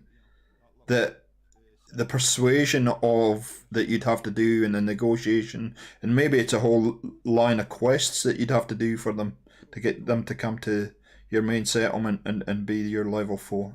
I would love that a series of quests to do that. Like, But tie it to that. And on one person, you do a bunch of quests. The other person, you just offer them like 500 caps or something, right? Like, okay, cool, I'll show up. I think that would be really cool. One of the things that I guess for me personally that I'd like to see, and maybe level cap it, maybe you can only do it up to, I don't know, level 8, level 5, whatever, is one of the things that I generally do is I'll start a full light game and you have to pick your special, and a lot of the time I'm like, I have no idea. I have no idea what direction I want to take my character because I don't know what the game's going to play like yet. And so maybe having a respec on your special just to a certain level low in the game, once you'd figure out how you're going to play it, would be kind of nice.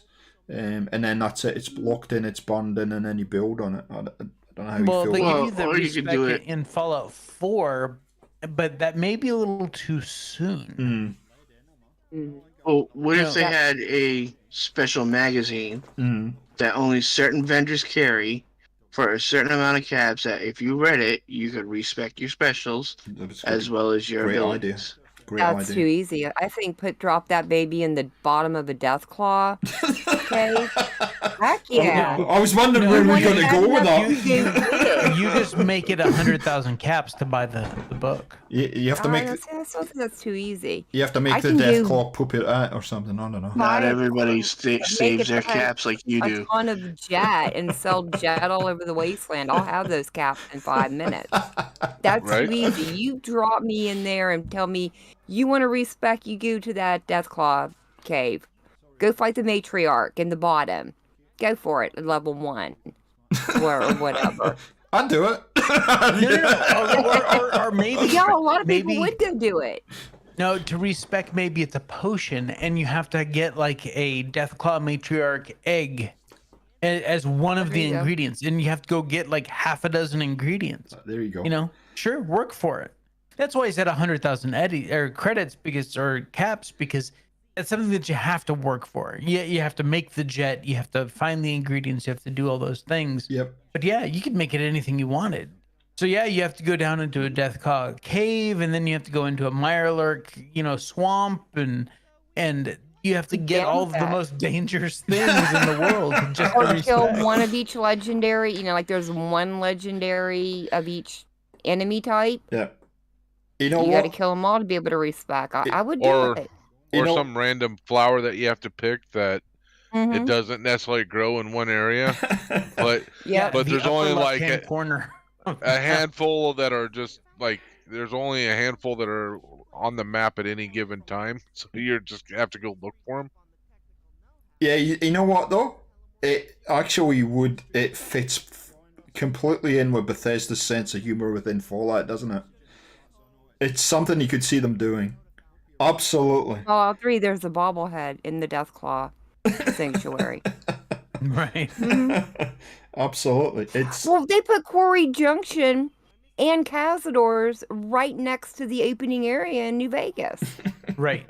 Well, but the only reason they did that is because they wanted you to go south. Yeah. Well, today I decided to go play with the Cazadors because I thought the robot was out of my way and out of my hair because I'd made it like almost to the strip. No, that sucker came and stopped me and almost got me killed. I was pissed. I'm like, what the hell are you doing here, dude? Get your butt back up to the strip. It's easy, just go south, you're fine. Let me ask I went north. Go, Mikey, go. Kind of off subject, but this is something that me and VG argue about all the time. Fast traveling. Yep. Should it cost you caps? No. Or should it be free? No. I think it should cost you caps. No cost. I think it should. I think it should cost you caps and force you to walk if you don't want to pay. Nope. No, because who are you giving those caps to? The caps is just an arbitrary thing. Yep. I feel like there needs to be a punishment. You shouldn't be able to You shouldn't be able to fast travel without like shooting a flare off, and then somebody happens by and takes you. If you like a taxi service in the wastelands. If you want to explore, you don't have to use fast travel. But if you want to get somewhere quickly, And again, it's up to you how you want to play the game. And I've found in survival mode, I can get from Sanctuary clear to the bottom of the map in like 45 seconds. Mm-hmm. And like in reality, there's not much need to fast travel in the game. It should cost 0.338 ammunition, True, is that right? No, True's absolutely right. It shouldn't cost you caps. Yeah. It should cost you ammo. Yeah, that's good. There you go. Good That's suggestion. fine. I would never fast travel then. But then I'm an ammo hoarder, so if I use ammo as That's caps, the whole idea. Yeah. Is that you would be fighting things off on your way to wherever you were fast traveling to. Yeah. Right. Yeah. Yeah, so there's an it's just economy. like Fallout 1, if you fast traveled, it wasn't really the same way, but you'd have those random encounters where it would stop you. Yeah.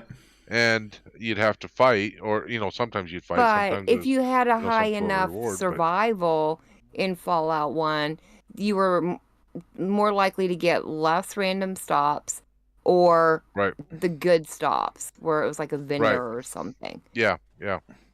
Why do you have that forced you to put points into survival. Why do you have to carry a tire? Shake.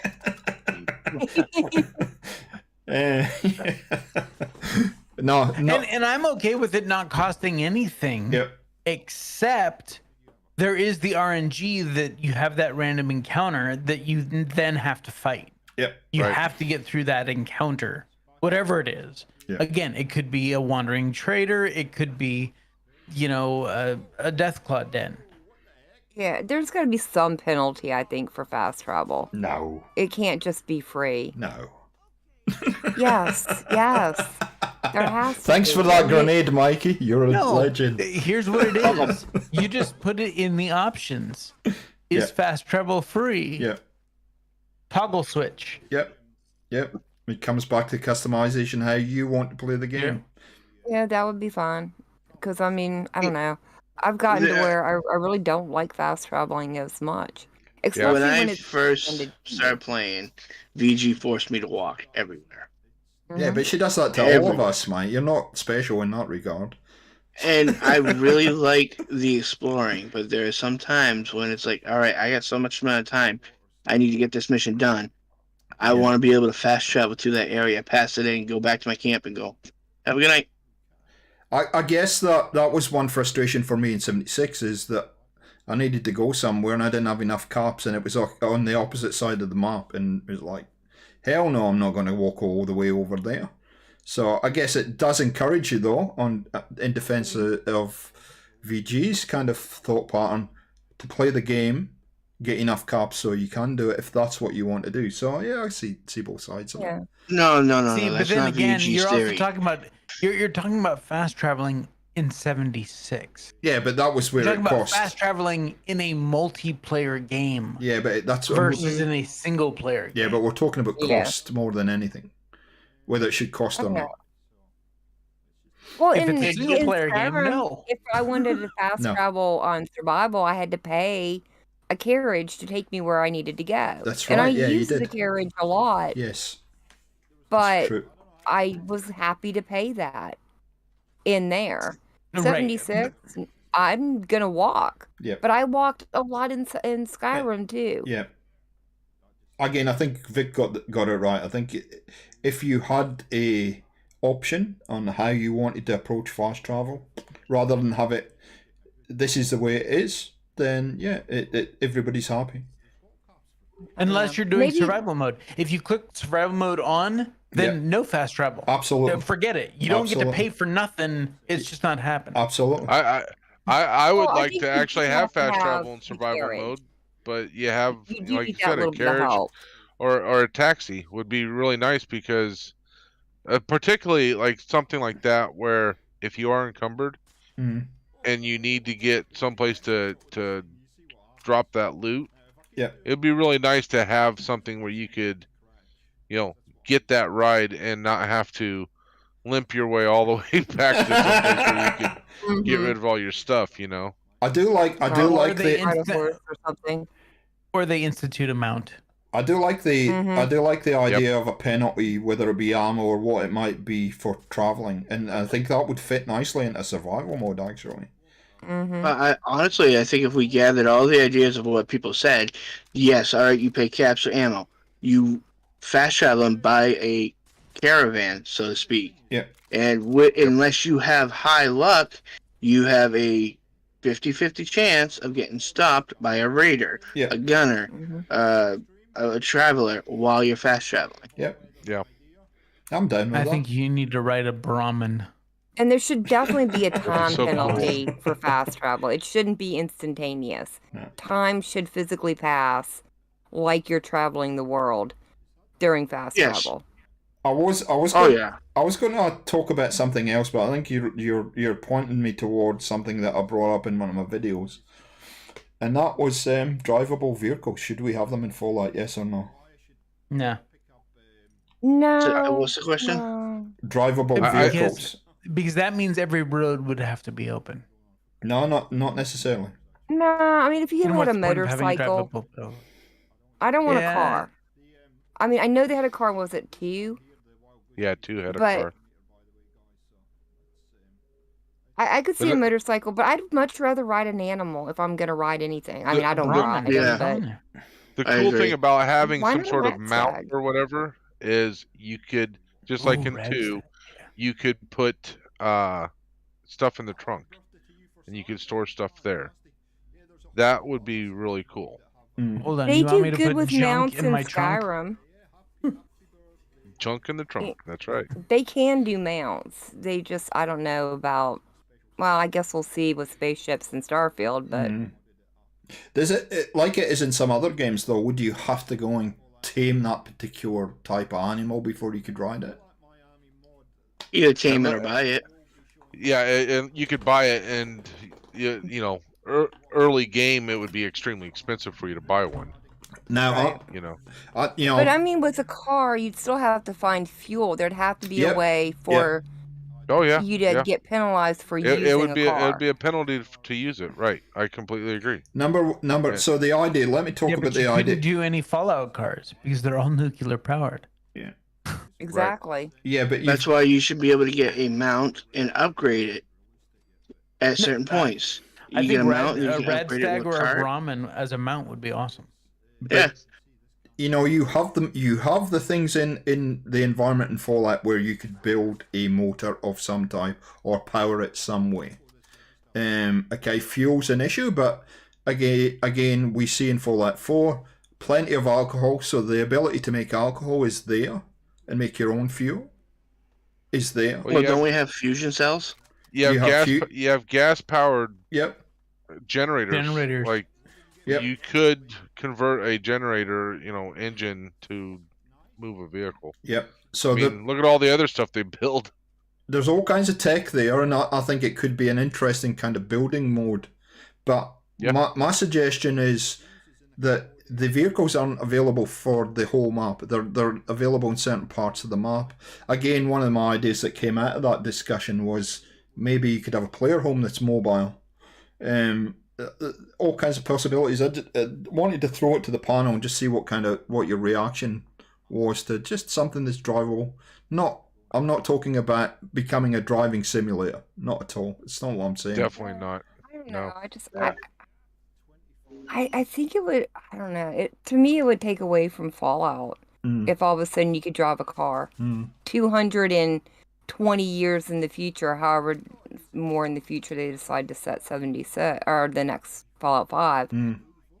Because if they go forward even more, it just makes even less sense for there to be a car. But what makes less sense to me is the fact that we, as a race, we've developed that technology where we can drive vehicles, and then suddenly we've lost that knowledge. That's what my thought is. Like, you see cars everywhere. It's not like they don't exist. No.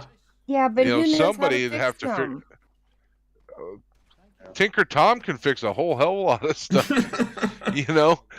Like, I guess.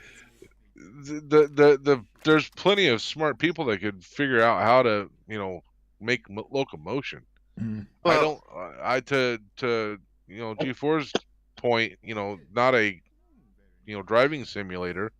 But just like I said, the idea of having something that, like, even if it was a motorcycle with saddlebags, that would be really cool, because then you could put some, obviously have a weight limit to your saddlebags or whatever, but you could offload some stuff there. But there's going to be there's going to be a consequence if you're driving around with something that's as light as a motorbike.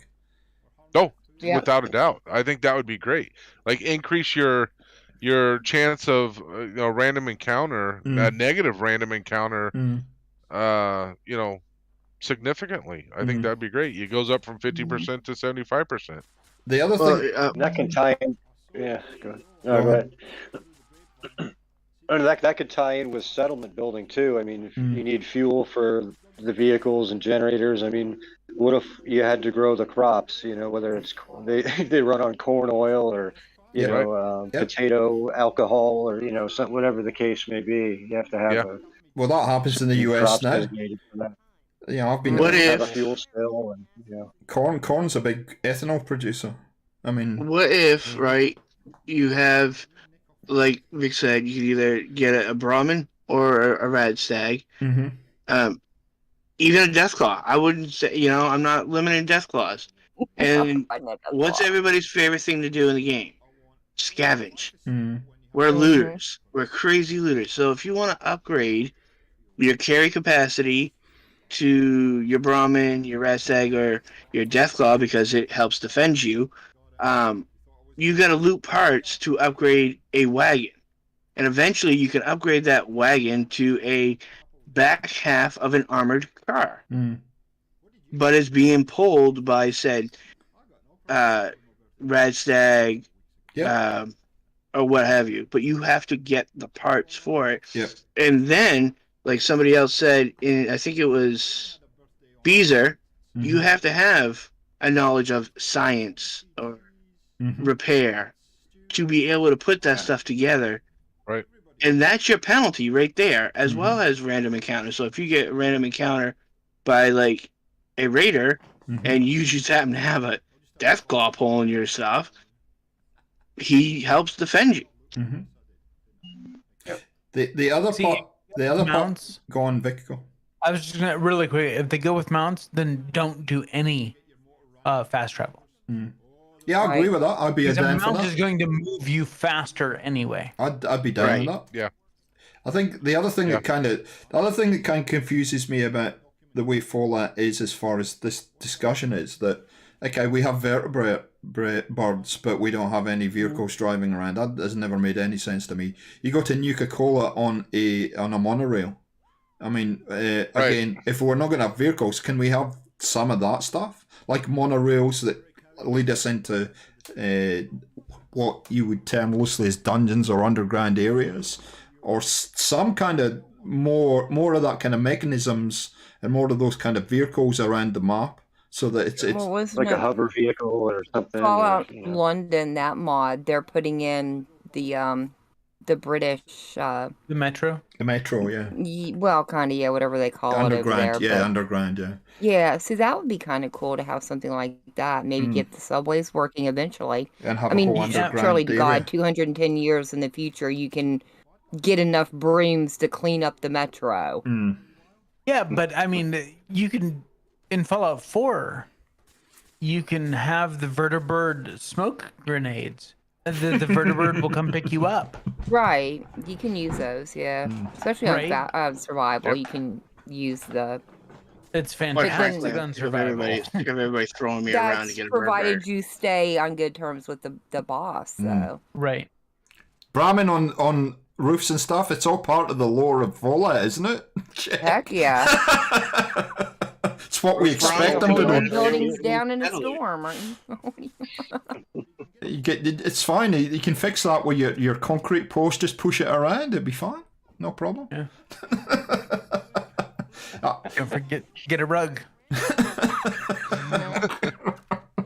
I just wanted to chuck that in there to see what the kind of feeling was in the chat and with the panel, just about maybe just adding some elements to the world that we haven't seen before and just see what it would do. I mean, I don't want. I agree with you guys. I don't want a Fallout where it's a driving simulator. It's not what I'm talking about. It's just that would be completely the wrong direction. But it would be something new, and I think you've given some great ideas about how you don't just rock up and put fuel into something and it works. You have to really have to work for it, and yeah, you're only going to have a limit on what you can build and where you can drive. So no, it's not, that wasn't something I'd thought about, but I think it makes complete sense. So well, and maybe all those extra quality of life features, is something that you're going to have to, your settlements will have to work on. The more settlements you have, the more infrastructure you have, the more quality of things are available to you. Mm-hmm. Yeah, that'd be great if you had a bunch of settlements. Then as you're walking through the areas, you start noticing that the roads are getting clearer and clearer because your settlers are actually clearing the cars off. Well, again, thinking about it, and this has just come to me. I mean, in '76 we had this like ski resort, and what about the kind of sky things that a ski resort to move around settlements and stuff like that, a sky rail or something like that. Why couldn't that be in the game? Yeah, ski lift. That's the one I was looking for. Yeah, I mean, because talk about a very simple way to do things. That would be, and it'd be kind of cool to like system. Yeah, it's just big. And as you're on there, raiders are shooting at you. You could shoot at raiders. It kind of sucked because you couldn't pick up any loot, but it'd still be kind of fun because you could see how good of a shot you are, I suppose. But I think it'd be pretty fun to have that kind of experience as well.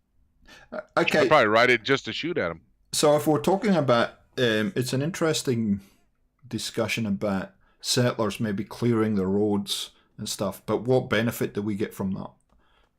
Does that allow us to drive? I mean, what benefit would we get from? Well, you could move faster if you didn't have to maneuver around everything on your mount or whatever it is, Increase settlement income. Maybe they're moving faster, getting to and from locations. Getting more resources for the settlement. That's it. Yeah. Okay. Yeah, more resources for the settlement. But then, I don't know. I still think if you're going to put a drivable thing in the game, then there should only be one.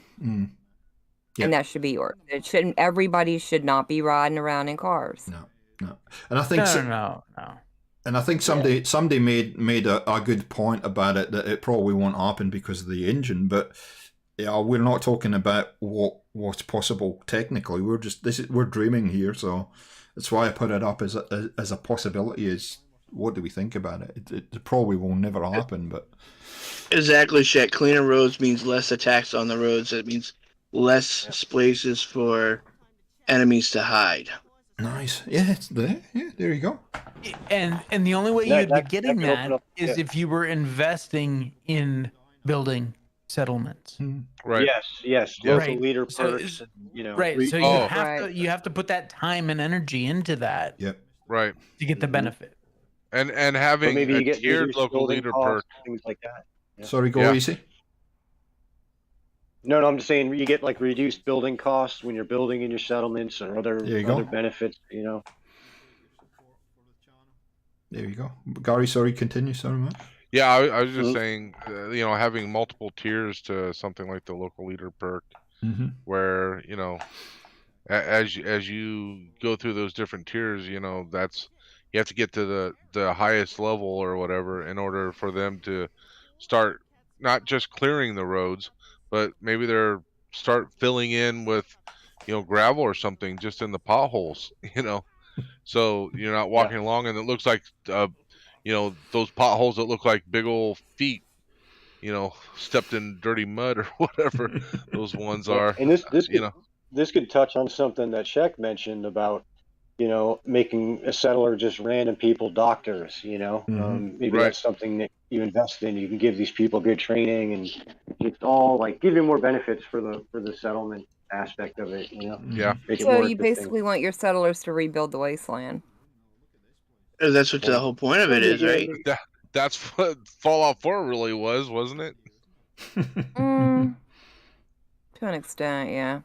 And honestly, you really didn't affect anything. But that was part of the problem. Right. And Yeah. that's one of the things that we've been saying that we wanted is our decisions have consequences, good or bad. Yep. Right. You know, the decisions we make in the game. And the only way you would get to rebuilding the wasteland is if you put the time and energy into actually doing settlements. For the guy And that you goes, see no, I only want the progress. settlement for the main story to get me through, and does the bare minimum, they're not going to see any of that. And also, that would also tie into the fast travel. Like, if you're improving the roads, then those are the only roads that you can travel on with your carriage Right. and thing, but only to your other settlements. Maybe that could be a character build. Maybe that's one way you could beat the game, is taking like the local leader route and just uniting all of the, settlements and somehow beating the game that way. Yeah. I don't know. I don't know. I just think they made a mistake tying one of the factions into the settlement system. Well, Yeah. I don't think, not really. I mean, because you're gonna have your factions that want nothing but anarchy. They don't want progression. They just Right. want things for free. And then you have the settlers that want to improve the area, want a better living. So that one faction is going to be tied to improving the wasteland, while the And other how many times is did you choose the Minutemen? every time, But you didn't have a choice Every in time? choosing the Minutemen. almost every time. No, I think mean my first as playthrough, as the person that you went to the end of the game with. Once. 95% of the time, it was the Minuteman. I think once I tried the Brotherhood of Steel. Well, isn't there a way that you can actually? I mean, you can essentially finish the game with both the Minutemen and the other factions. Yeah, there is. Like Yeah, it you doesn't have have to- to be either or. If you go with the Minutemen, you can keep all the factions alive. But if you go with any of the other factions, then you have to destroy everyone but the Minutemen. The Minutemen are the only ones that don't get attacked. But for a lot of Because people, they're the they fail-safe. right. But a lot of people didn't want to go Minutemen just because every time you tried to go and advance the Minuteman quest line to get to the end of the game, you were told, "Oh no, that's not important. Go take care of this settlement." yeah. Right. Yeah. What about this? So we get Fallout 5, we get rideable animals, Brahmin, whatever it might be. Then I'm sure Bethesda's got to make some money, so you're going to want to customize those animals with armor like you do with Dogmeat.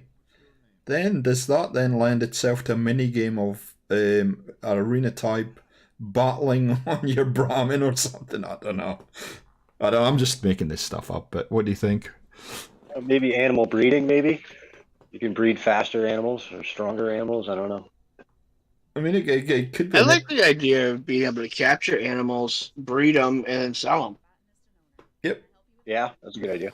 Yeah, that would be pretty cool, actually. But Here's a Deathclaw egg. 500 caps. Yeah. Well, here's a battle Deathclaw that you can ride with super duper armor on it. And stirrups. Come get me. You know what? The super mutants made their own armor. Why couldn't you make armor for a Deathclaw? Yep. That's my point. It'd be crazy, but it'd be kind of fun at the same time. I mean, in 76, you could befriend a Deathclaw and have it come back to your camp, and it protects your camp. Yep. Yeah, it's just crazy. That's actually a good idea. Destro, welcome to the stream. How are you? Radrat with the speed of a behemoth. You could be riding around on cockroaches and all kinds of stuff. I mean, thank you guys, because it's something I'd never thought about. But it could be a lot of fun to have animals included in the game and be able to take That's them it. in. You could be the brown wizard from Lord of the Rings. And instead of hares, you could have rad roaches pulling your cart. I'm gonna answer something for Destro. You can have a pet Deathclaw, but it has to be a random event, and you have to have the 2 certain cards of Wasteland Friendship or whatever. Like it's 2, Animal friend or something. yeah, something like that. You have to have 2 certain cards, and the Deathclaw cannot be above your level that you are. Didn't One Wasteland mess that up though? You know what? You're right. It does, because it automatically levels up to a level 100 if you're a level 50 or well, not automatically, but then again, in certain areas, They're tied the to the level. enemies don't go over level 50. But I thought you couldn't tame the Deathclaw on Deathclaw Island. No, you can't because it's not a random event. Or Android skateboard. It's scripted. Goody one easy. There's too many quests actually that send you to Deathclaw Island to kill that Deathclaw. But again, There's only certain areas where they spawn as a random. Yeah. I remember trying to help you get one. Yeah, that was a pain in the balls. Coming back to this though, and we've gone this direction, and it was something I wanted to talk about with the skill tree. Is then where does mutations fit into the whole kind of mix? Not into the skill tree. No. If you're gonna have mutations, they're their own thing. Yep. Because they need to be pseudo random. Pseudo random or something that you would go pay big money for. Well, ability to make them. Again, I think you need to work for them. You can't just get them handed to you. In 76, you have to work your way all the way up into the Enclave. I mean, sure, you can fast track yourself, but still, you've got to work for it, and then you have to have the caps to be able to buy it. And then once you get the ability to make it, you still got to go work for the dang ingredients to get it, to make them. Yeah. And they're not easy ingredients to get. No, I just go sit my ass in a radioactive pool. with a cocktail. Don't like that one? Right away. Yep. I just asked a question because I know the panel here was a number of you that played around with mutations. I wasn't one of those people, so I'm kind of a little bit blind on how mutations really worked and how they give you a buff as such. So you guys played around with it. So should they be in the game? Number one, number two, if they are in the game, is there improvements over what the system that?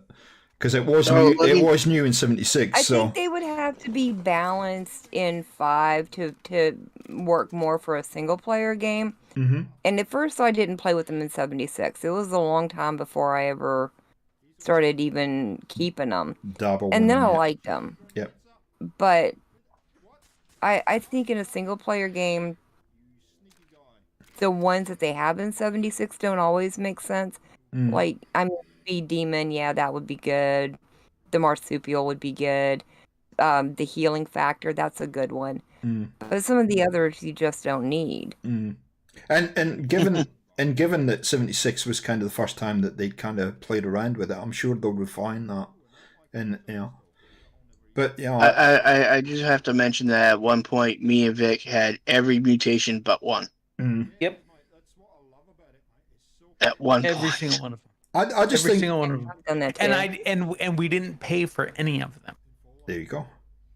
Yeah. Well, again, I'm not adverse to that because why not? Oh, the adult dating people were here. Why not? Nice. Why not? If you can earn them without paying for them, all well and good. Who cares? Good on you. You probably worked for that. But I'm just thinking of a little bit more of a diversity to what you can do with your character and where the game can take you. Mutations make sense to me. So thank you, VG, Slacker, Quick Smoke, for adding all those.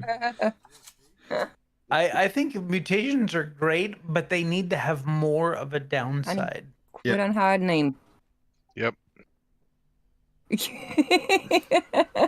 This is a mini game now.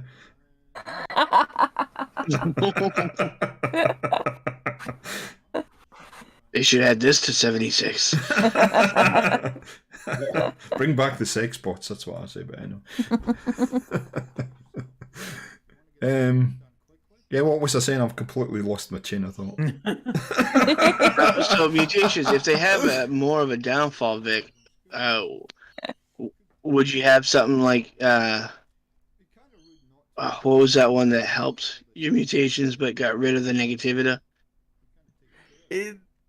I don't think so. I mean, Marsupial was a great one, but I think that a great negative for Marsupial is that you can't sprint as fast. Right. Then you take Speed Demon to counteract that. Was Marsupial the one that allowed you to jump higher? Marsupial. And you see, I kind of like that because you're going to get into parts of the world that you'd normally not be able to get to, and I kind of like that. Yeah, I feel like they should probably also sure limit the number of mutations that you can get, like getting all of the mutations. You have to be selective on which ones you get, which would really suck if they were random, right? Mm-hmm. Like maybe they are random. They were random. No, but like in Fallout 5, maybe you do make them random, but you can go get healed just like you can in 76. Go get healed to take care of them, so you don't have to worry about it anymore until you get the one that you want. But like, talk about the ultimate time-consuming thing.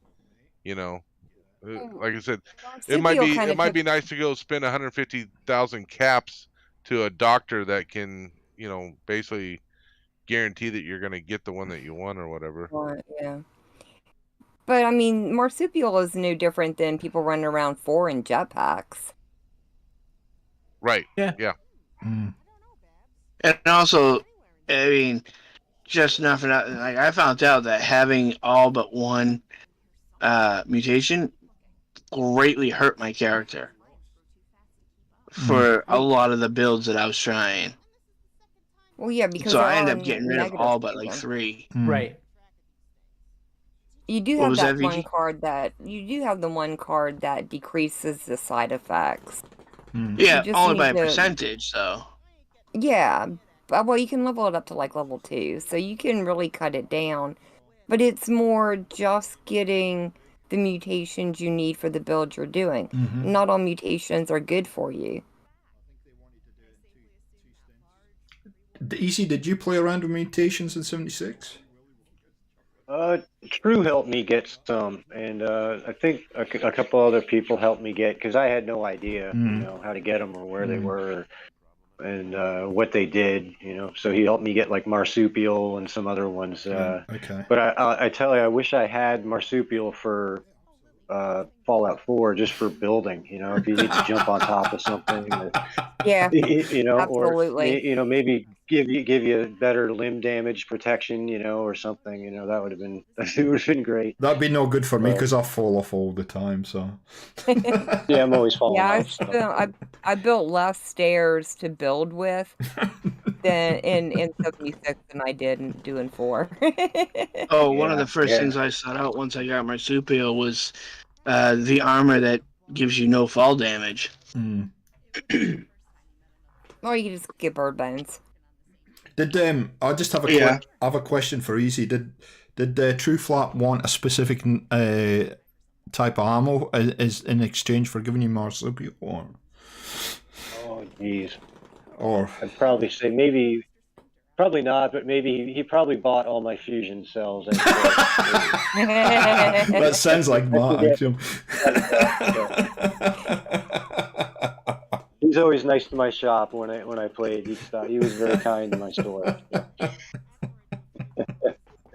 I sat on a lead deposit and just sold ammo. I always bought everything, he said. The elevation.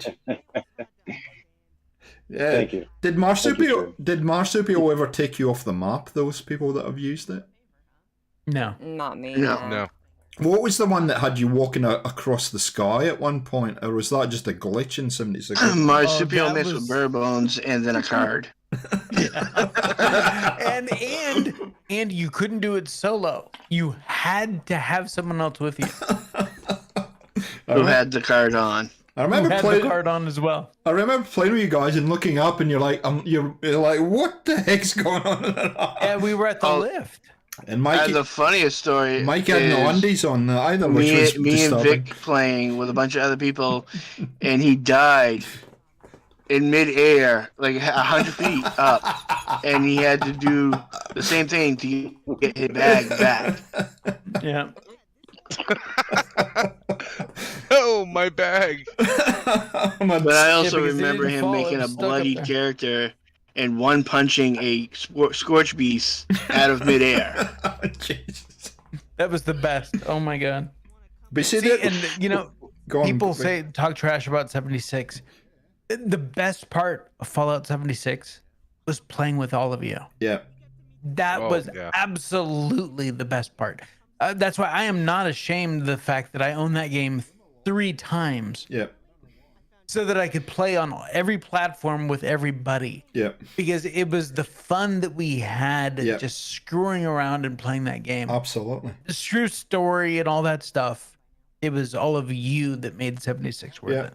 Yeah. And Well, and for me, when it became too difficult to get linked up with somebody to play, that's when I really started losing interest in playing the game, because it was like, this game is not fun unless I'm playing with my friends.